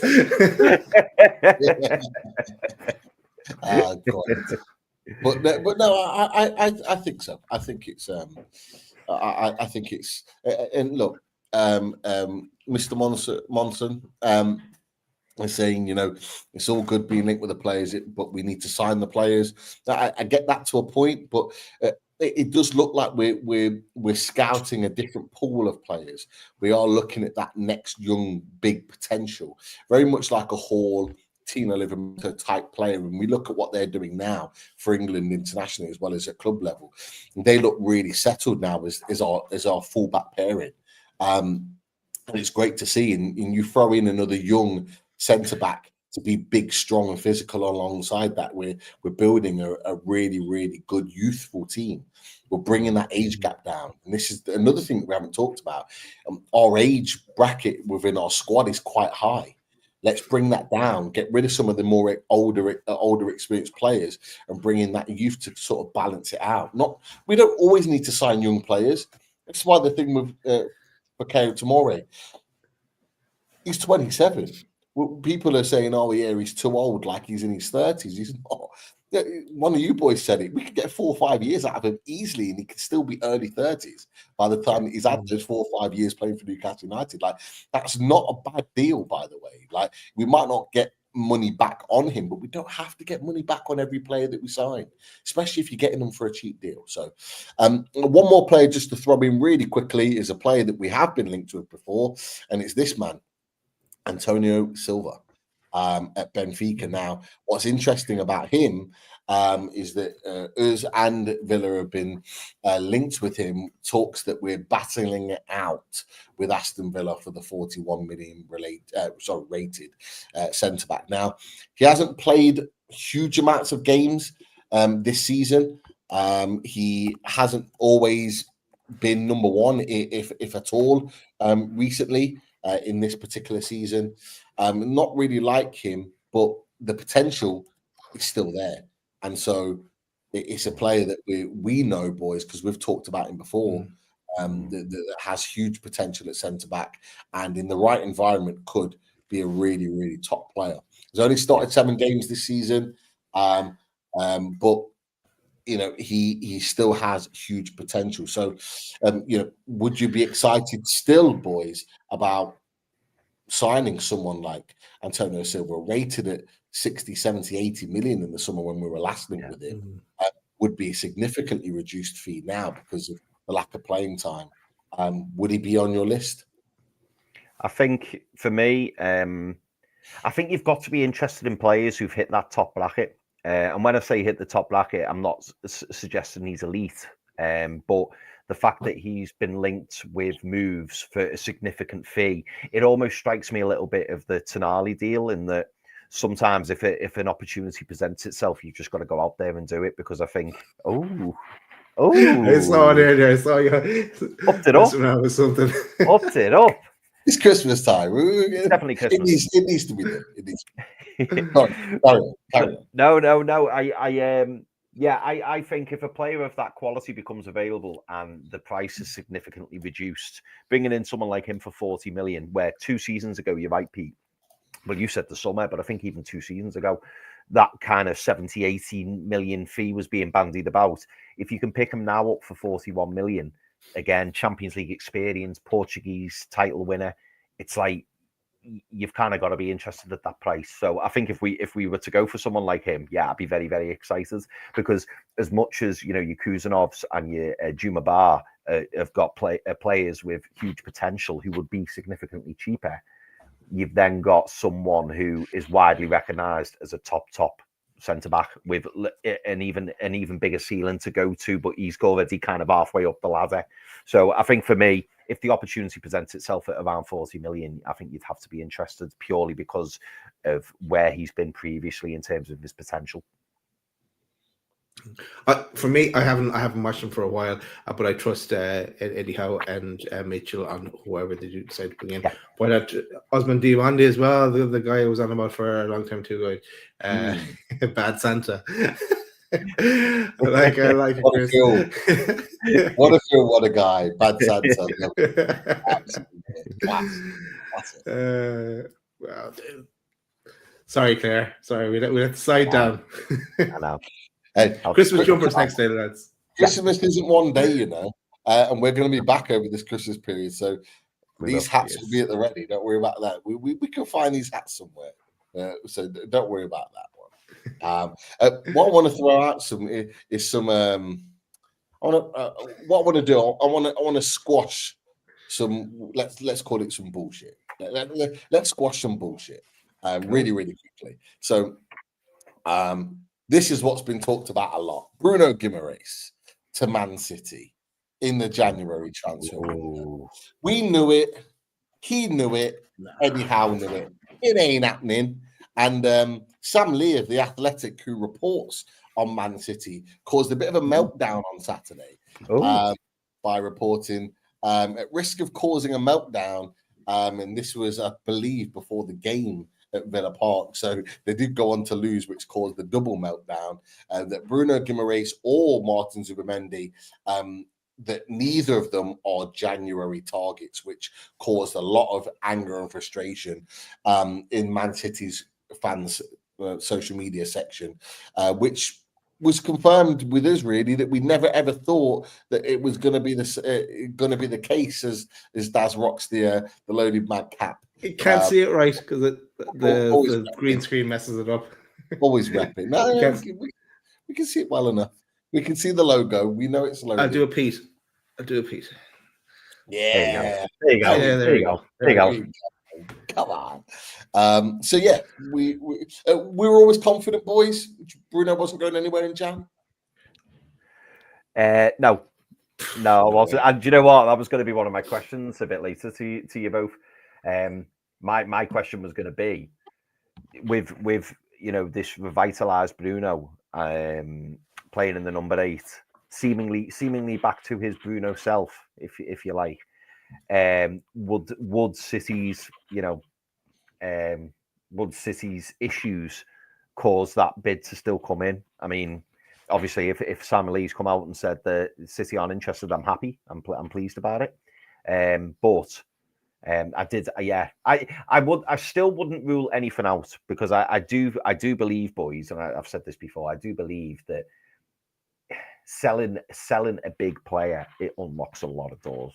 I don't want him to go, as I know you boys don't want him to go, but we all know he will eventually go. And I do want him to stay, but I'm not gonna. What am I trying to say? I don't think it's beyond the realms that he does go. I hope he doesn't. And I think we've spoken about this a lot, haven't we? And said that there's only a small selection of clubs he could go to, and if Man City have ruled themselves out of that, that's brilliant, because that is one of the clubs. But no, I want Bruno to stay. I'm happy Bruno's staying if he does, but I won't completely rule it out, is what I'd say.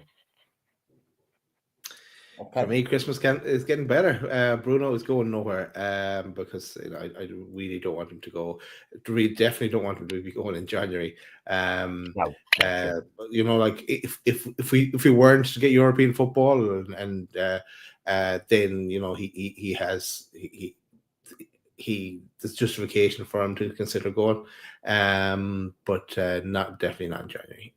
But yeah, no, and what he's come out with in the last little while as well about being he's a Geordie. He says he's a Geordie as well. So cheers, Jules, as well. So yeah, he's going nowhere. Yeah, I'm the same as you, Daz.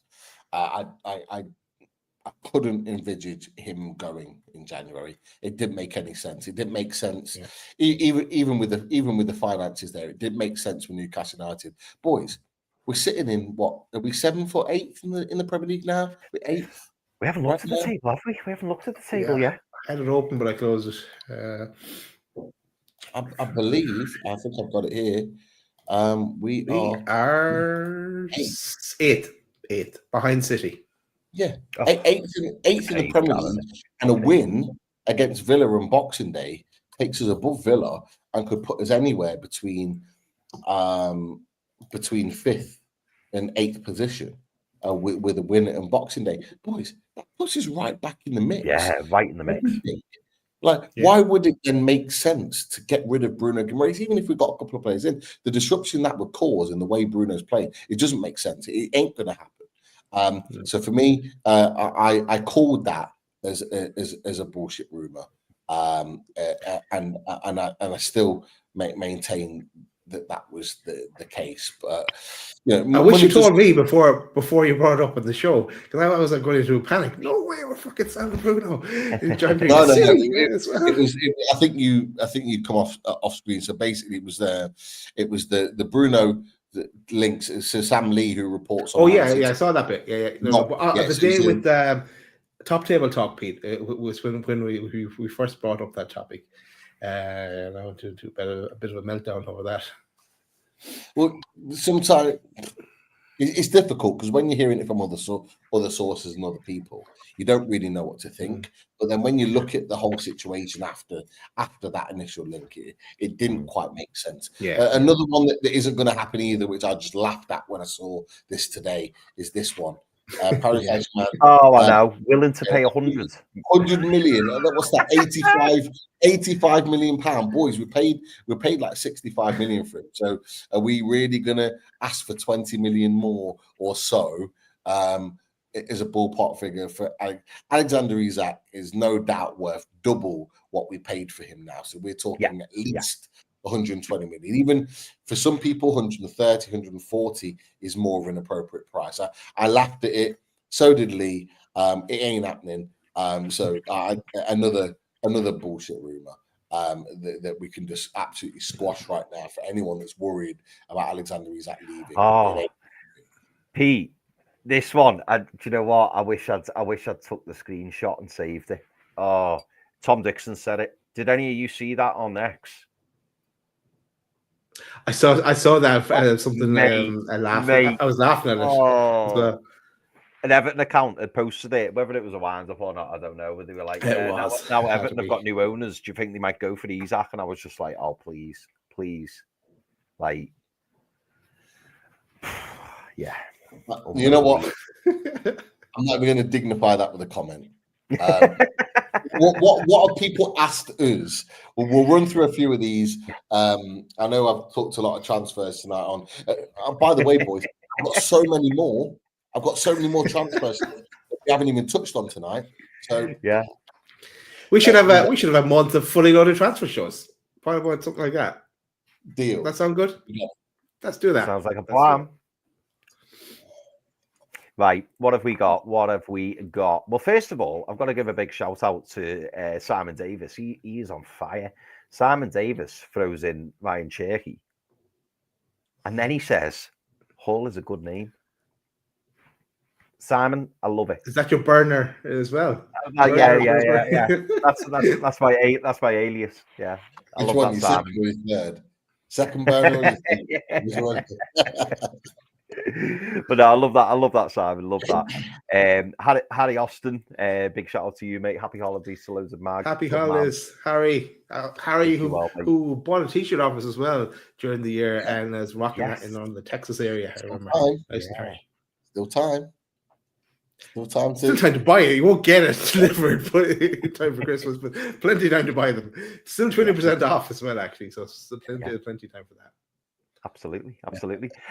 Foxy as ever with the stats, with the facts. He was referring to Pete. You know, when you said that Donnarumma was out and that it was another PSG goalkeeper, it was Safanov.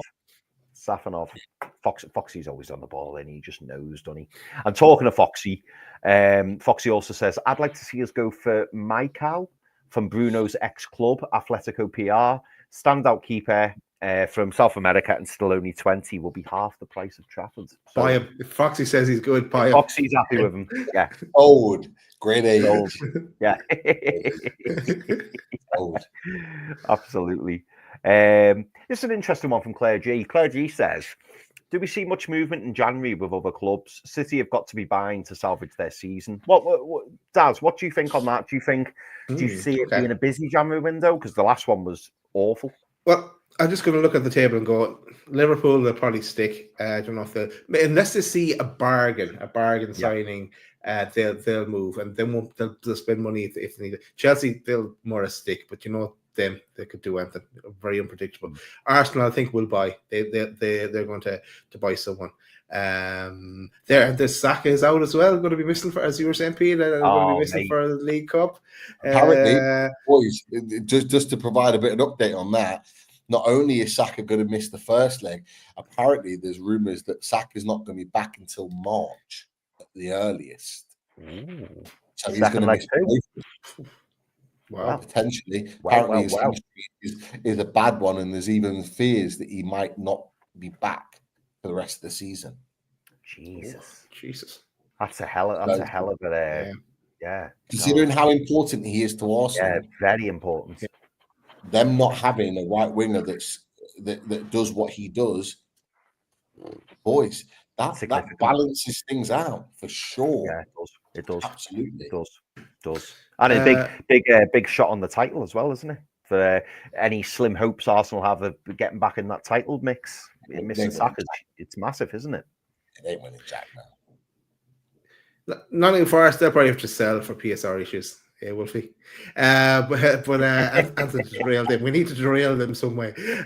Bournemouth are flying as well. Can't think what they'll Villa. They might have Champions League money, but they'll probably always kind of run into close to PSR issues. Man City, as you said, they will spend. Tottenham will probably spend as well. They are. Man United with new manager in, you'd imagine there's going to be some movement there with them. So yeah, there's a few clubs that will go out and spend, like Wolves as well. A new manager coming in, Van Nistelrooy at Leicester. You know, there's surely some kind of movement, and new manager in Southampton. They've got to try and give themselves a chance to get out of it. And Everton with the takeover now, and Sean Dyche with a bit of cash. Will he be able to spend it?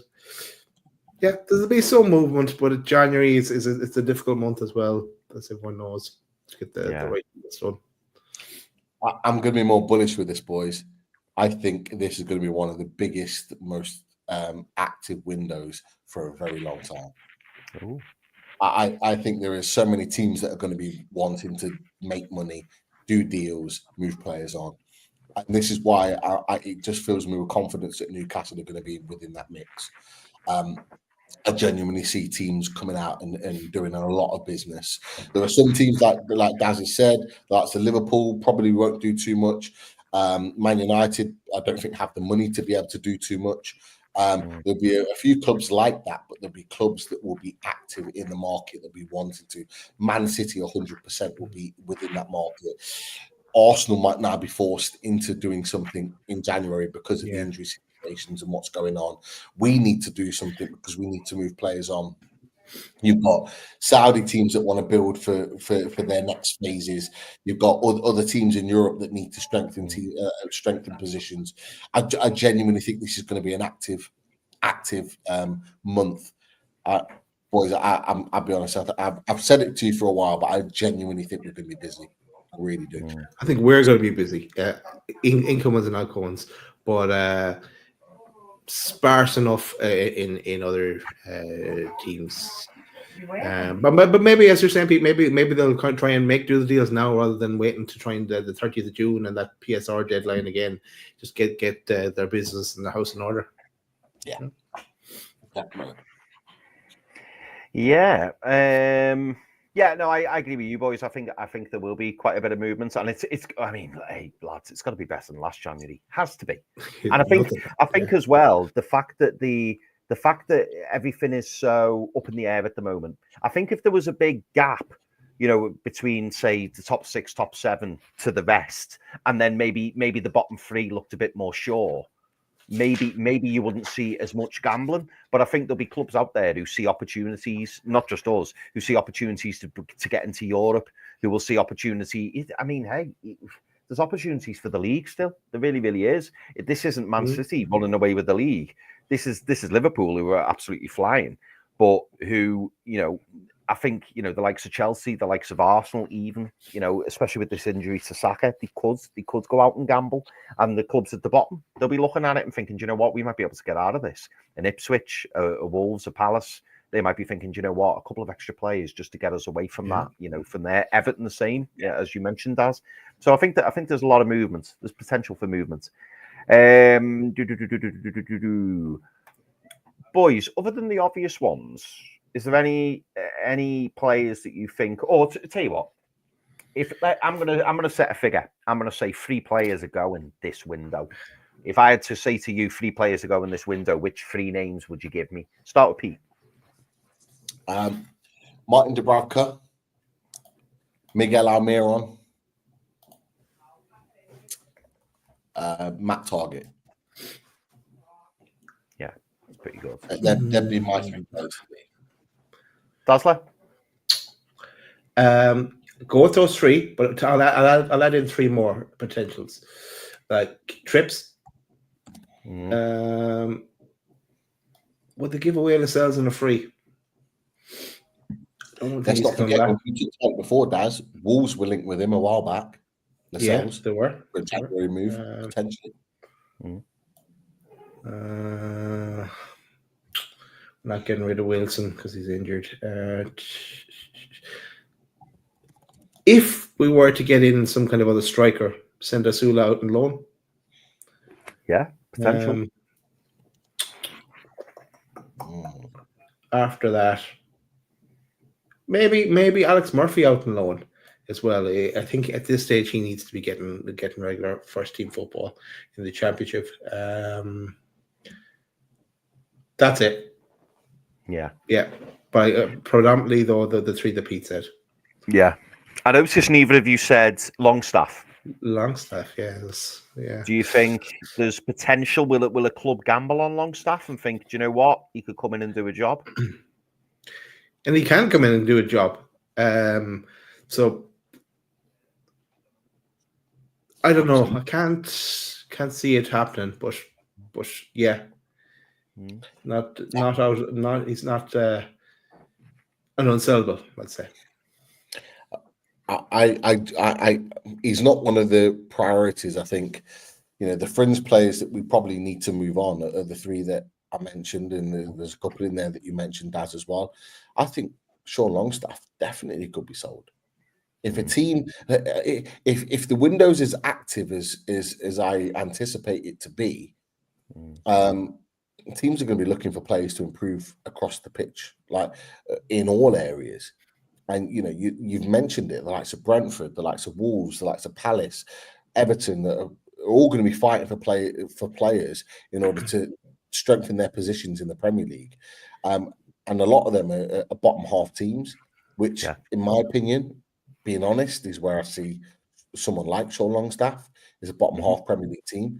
He's a perfect signing for them, and I think if a team shows enough interest, I genuinely think we'd consider selling him. We've got a ready-made replacement in Lewis Miley that can barely get off the bench, that actually needs more minutes, and he needs to play more football. Now, it's really interesting that what Eddie Howe said is that he's not going anywhere. He's not going on loan, but he needs to get more minutes.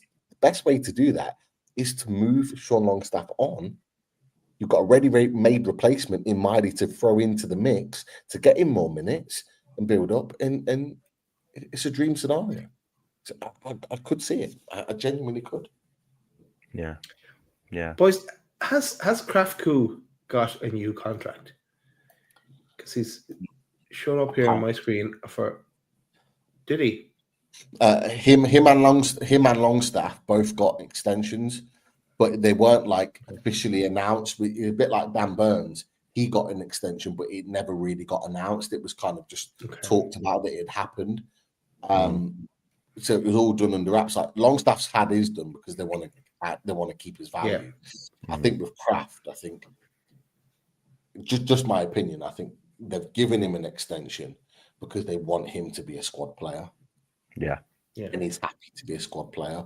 Yeah. Sean Longstaff isn't happy to be a squad player. He wants to play regular. So I think they've extended it to get the value in order to potentially move him on. Yeah. But it's probably the same with Fabian Schär as well, isn't it? I think he acknowledges he wants to see his career out at Newcastle now. Like, he could move somewhere else, couldn't he? But realistically, he says he loves it here. He's been here for a long time. He's now 33. So it's like, well, may as well see, as long as Newcastle are happy for him to stay and he's happy to not necessarily be first choice centre back in the next year, 2 years, then I'm sure he'll stay as well. But yeah, no, I agree with you boys. Right. Nice easy one here, I think, from Lee Jones. Is Murphy now ahead of Barnes in the starting lineup? Yes. As things stand? Absolutely. We have to remember that they play different positions. Barnes is on the left and is going up against Gordon, who, by the way, has been very, very good the last couple of games. He does need to work on his finishing. I think everyone will be very, very... The header.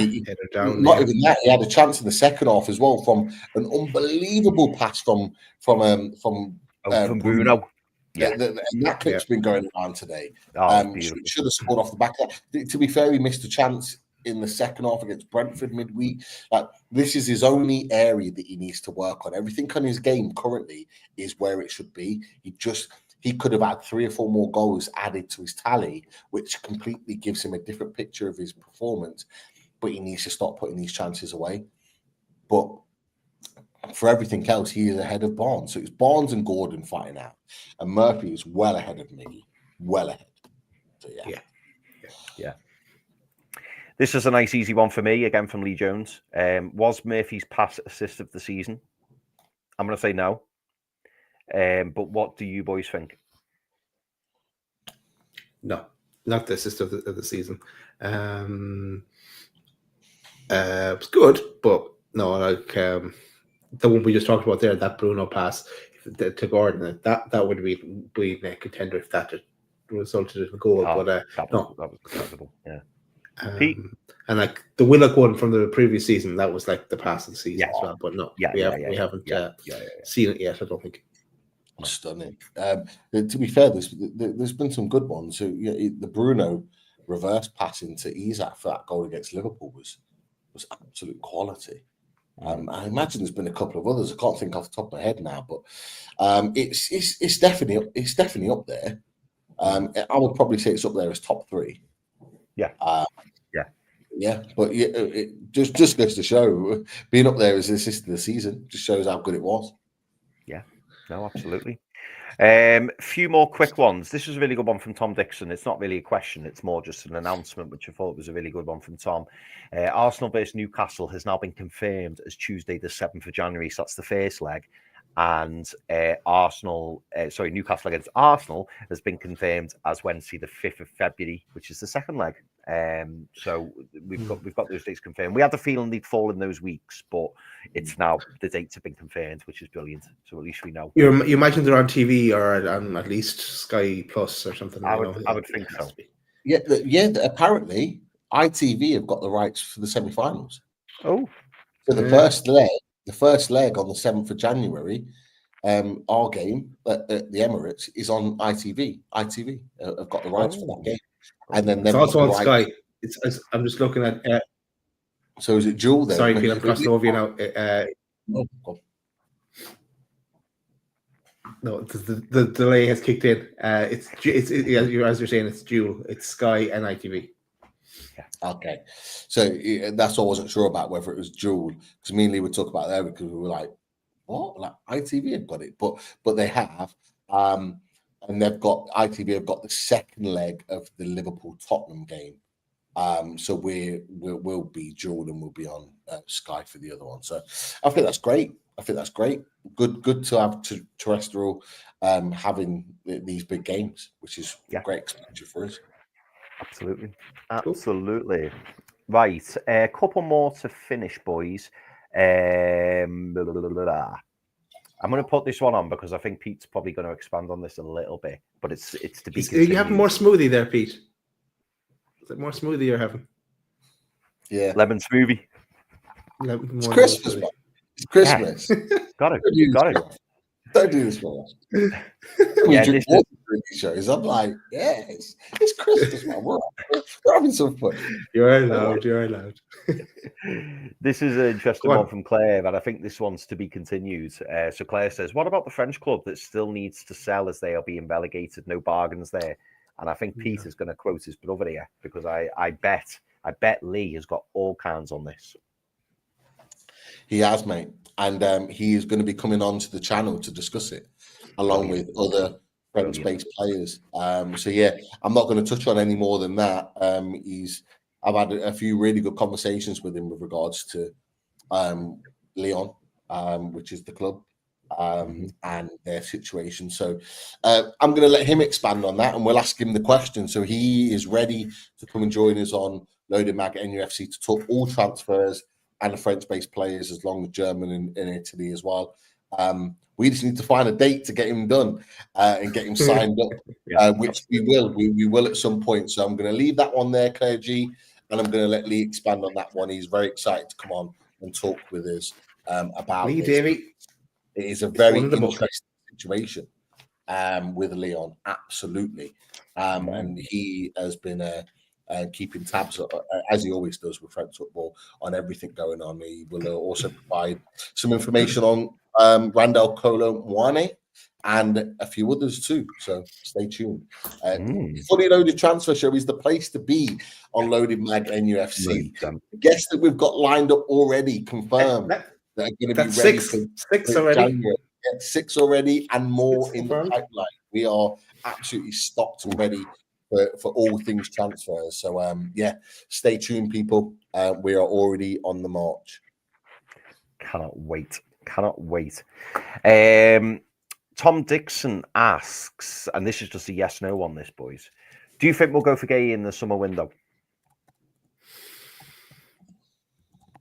I think we'll have a conversation, but it might be quick conversation. Yeah. Pete? No. Gone full circle. I you know what I asked.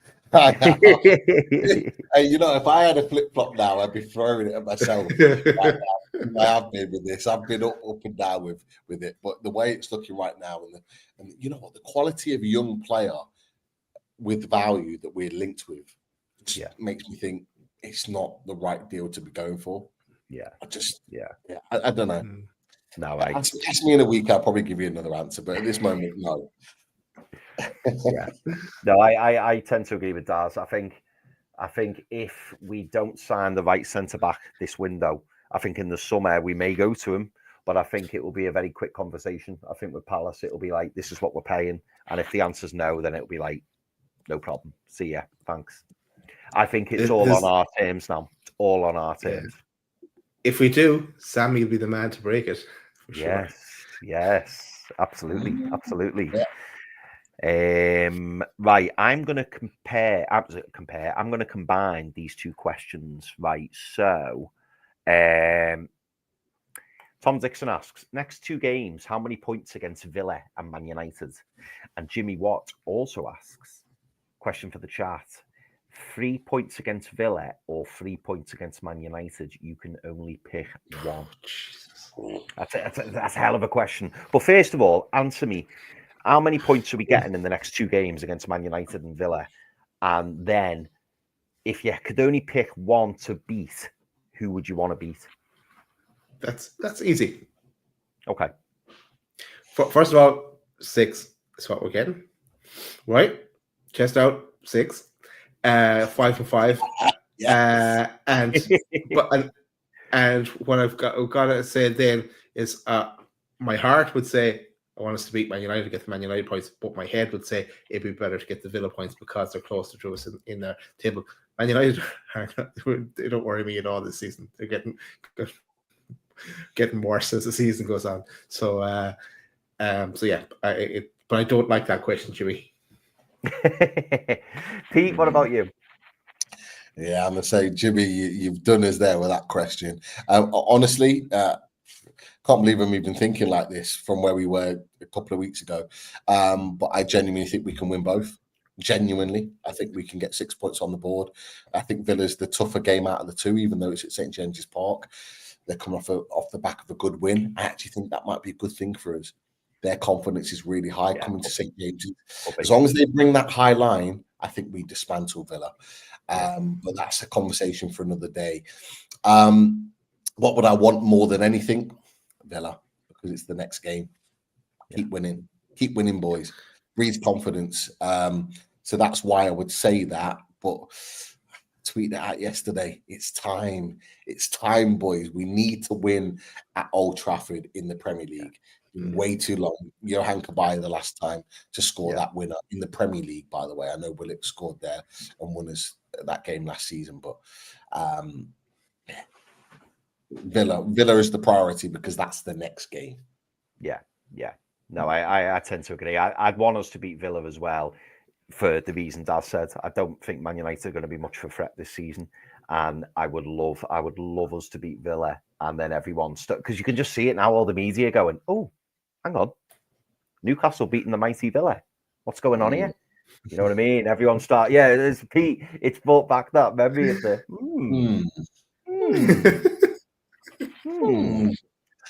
There'll be plenty of those, boys. Trust me, Maybe. we get that in. Plenty of those bad boys. Oh, love that. But yeah, last thing, and this is a lesson to all. Geordie Tune for Life says, Chris, make sure you don't leave your phone on the table when you go to the loo. Some dodgy lads around Liverpool, especially your mates. Absolutely. Absolutely. So if anyone doesn't know, my mates, I left my phone unlocked stupidly, went to loo, came back, and then about an hour later, my phone's buzzing. I'm like, what's this? Because there was bad reception in the pub. And one of my mates had tweeted out, Newcastle, what is this? I'm fed up or something. Eddie Howe out. And it sparks some big, it sparks some big responses. Yeah. No, didn't see it. Yeah. They put it out on my ex, and it was only because everyone was responding to it, and I was like, "Oh God, yeah." I left my phone out, to which the boys thought was hysterical. And the only thing that helped was the fact I think at that point we were winning like 3-0, so it was like this doesn't add up. This doesn't add up. So that did help. I think if we were losing, it would have kicked off big time. But yeah, don't leave your phone unlocked. Yeah. I can't believe I didn't see that. Oh, mate, yeah, it was. I kept getting all these notifications. I was like, "What's everyone on about?" And when I looked, I was like, "Oh, it didn't even sound like me in the message." But yeah, so yeah, lesson to everyone: don't leave your phone unlocked. But yeah, and I think we'll have to leave it there, boys, because we're on 2 hours 15, so we better wrap up. But brilliant questions, brilliant show. Brilliant all around. We will be back again. We just need to align on our dates and times. Yes, that was a great video, and well done to Dan Potts. Well done. If you haven't checked it out on 12th Man podcast on YouTube, Dan Potts. That is Dan Potts to a T, by the way. Dan Potts 12th Man. Go and give that video a watch. That is him to an absolute T. Dan Potts is one of the most genuinely nice guys I've ever met, aside from these two boys. One of the most genuinely nice guys I've ever met. He is one of the good ones. And you know what? Having been with him nights out and various other things and just had conversations with him, that video is purely to show that there are things that we can do as humans, as people, to help others. And he has absolutely demonstrated that so well.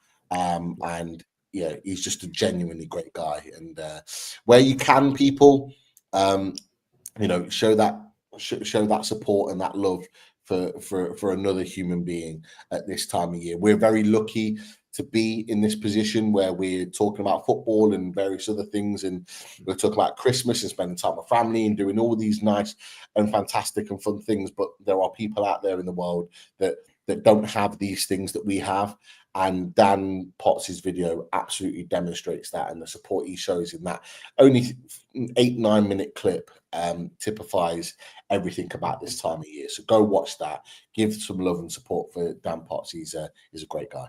Yeah, absolutely. What's that, Pete? Awesome. Boys, that is it. Did we promise people that we play out with the new Isak? I can't wait to see this, Can't wait to see this. A bit of a remix on the old Isak, but it needed a bit of freshen up. But yeah. We go. We will see you soon. And if we don't see you before Christmas Day, have a good Christmas, everyone. Come on, Newcastle. Good night, everyone. See you soon.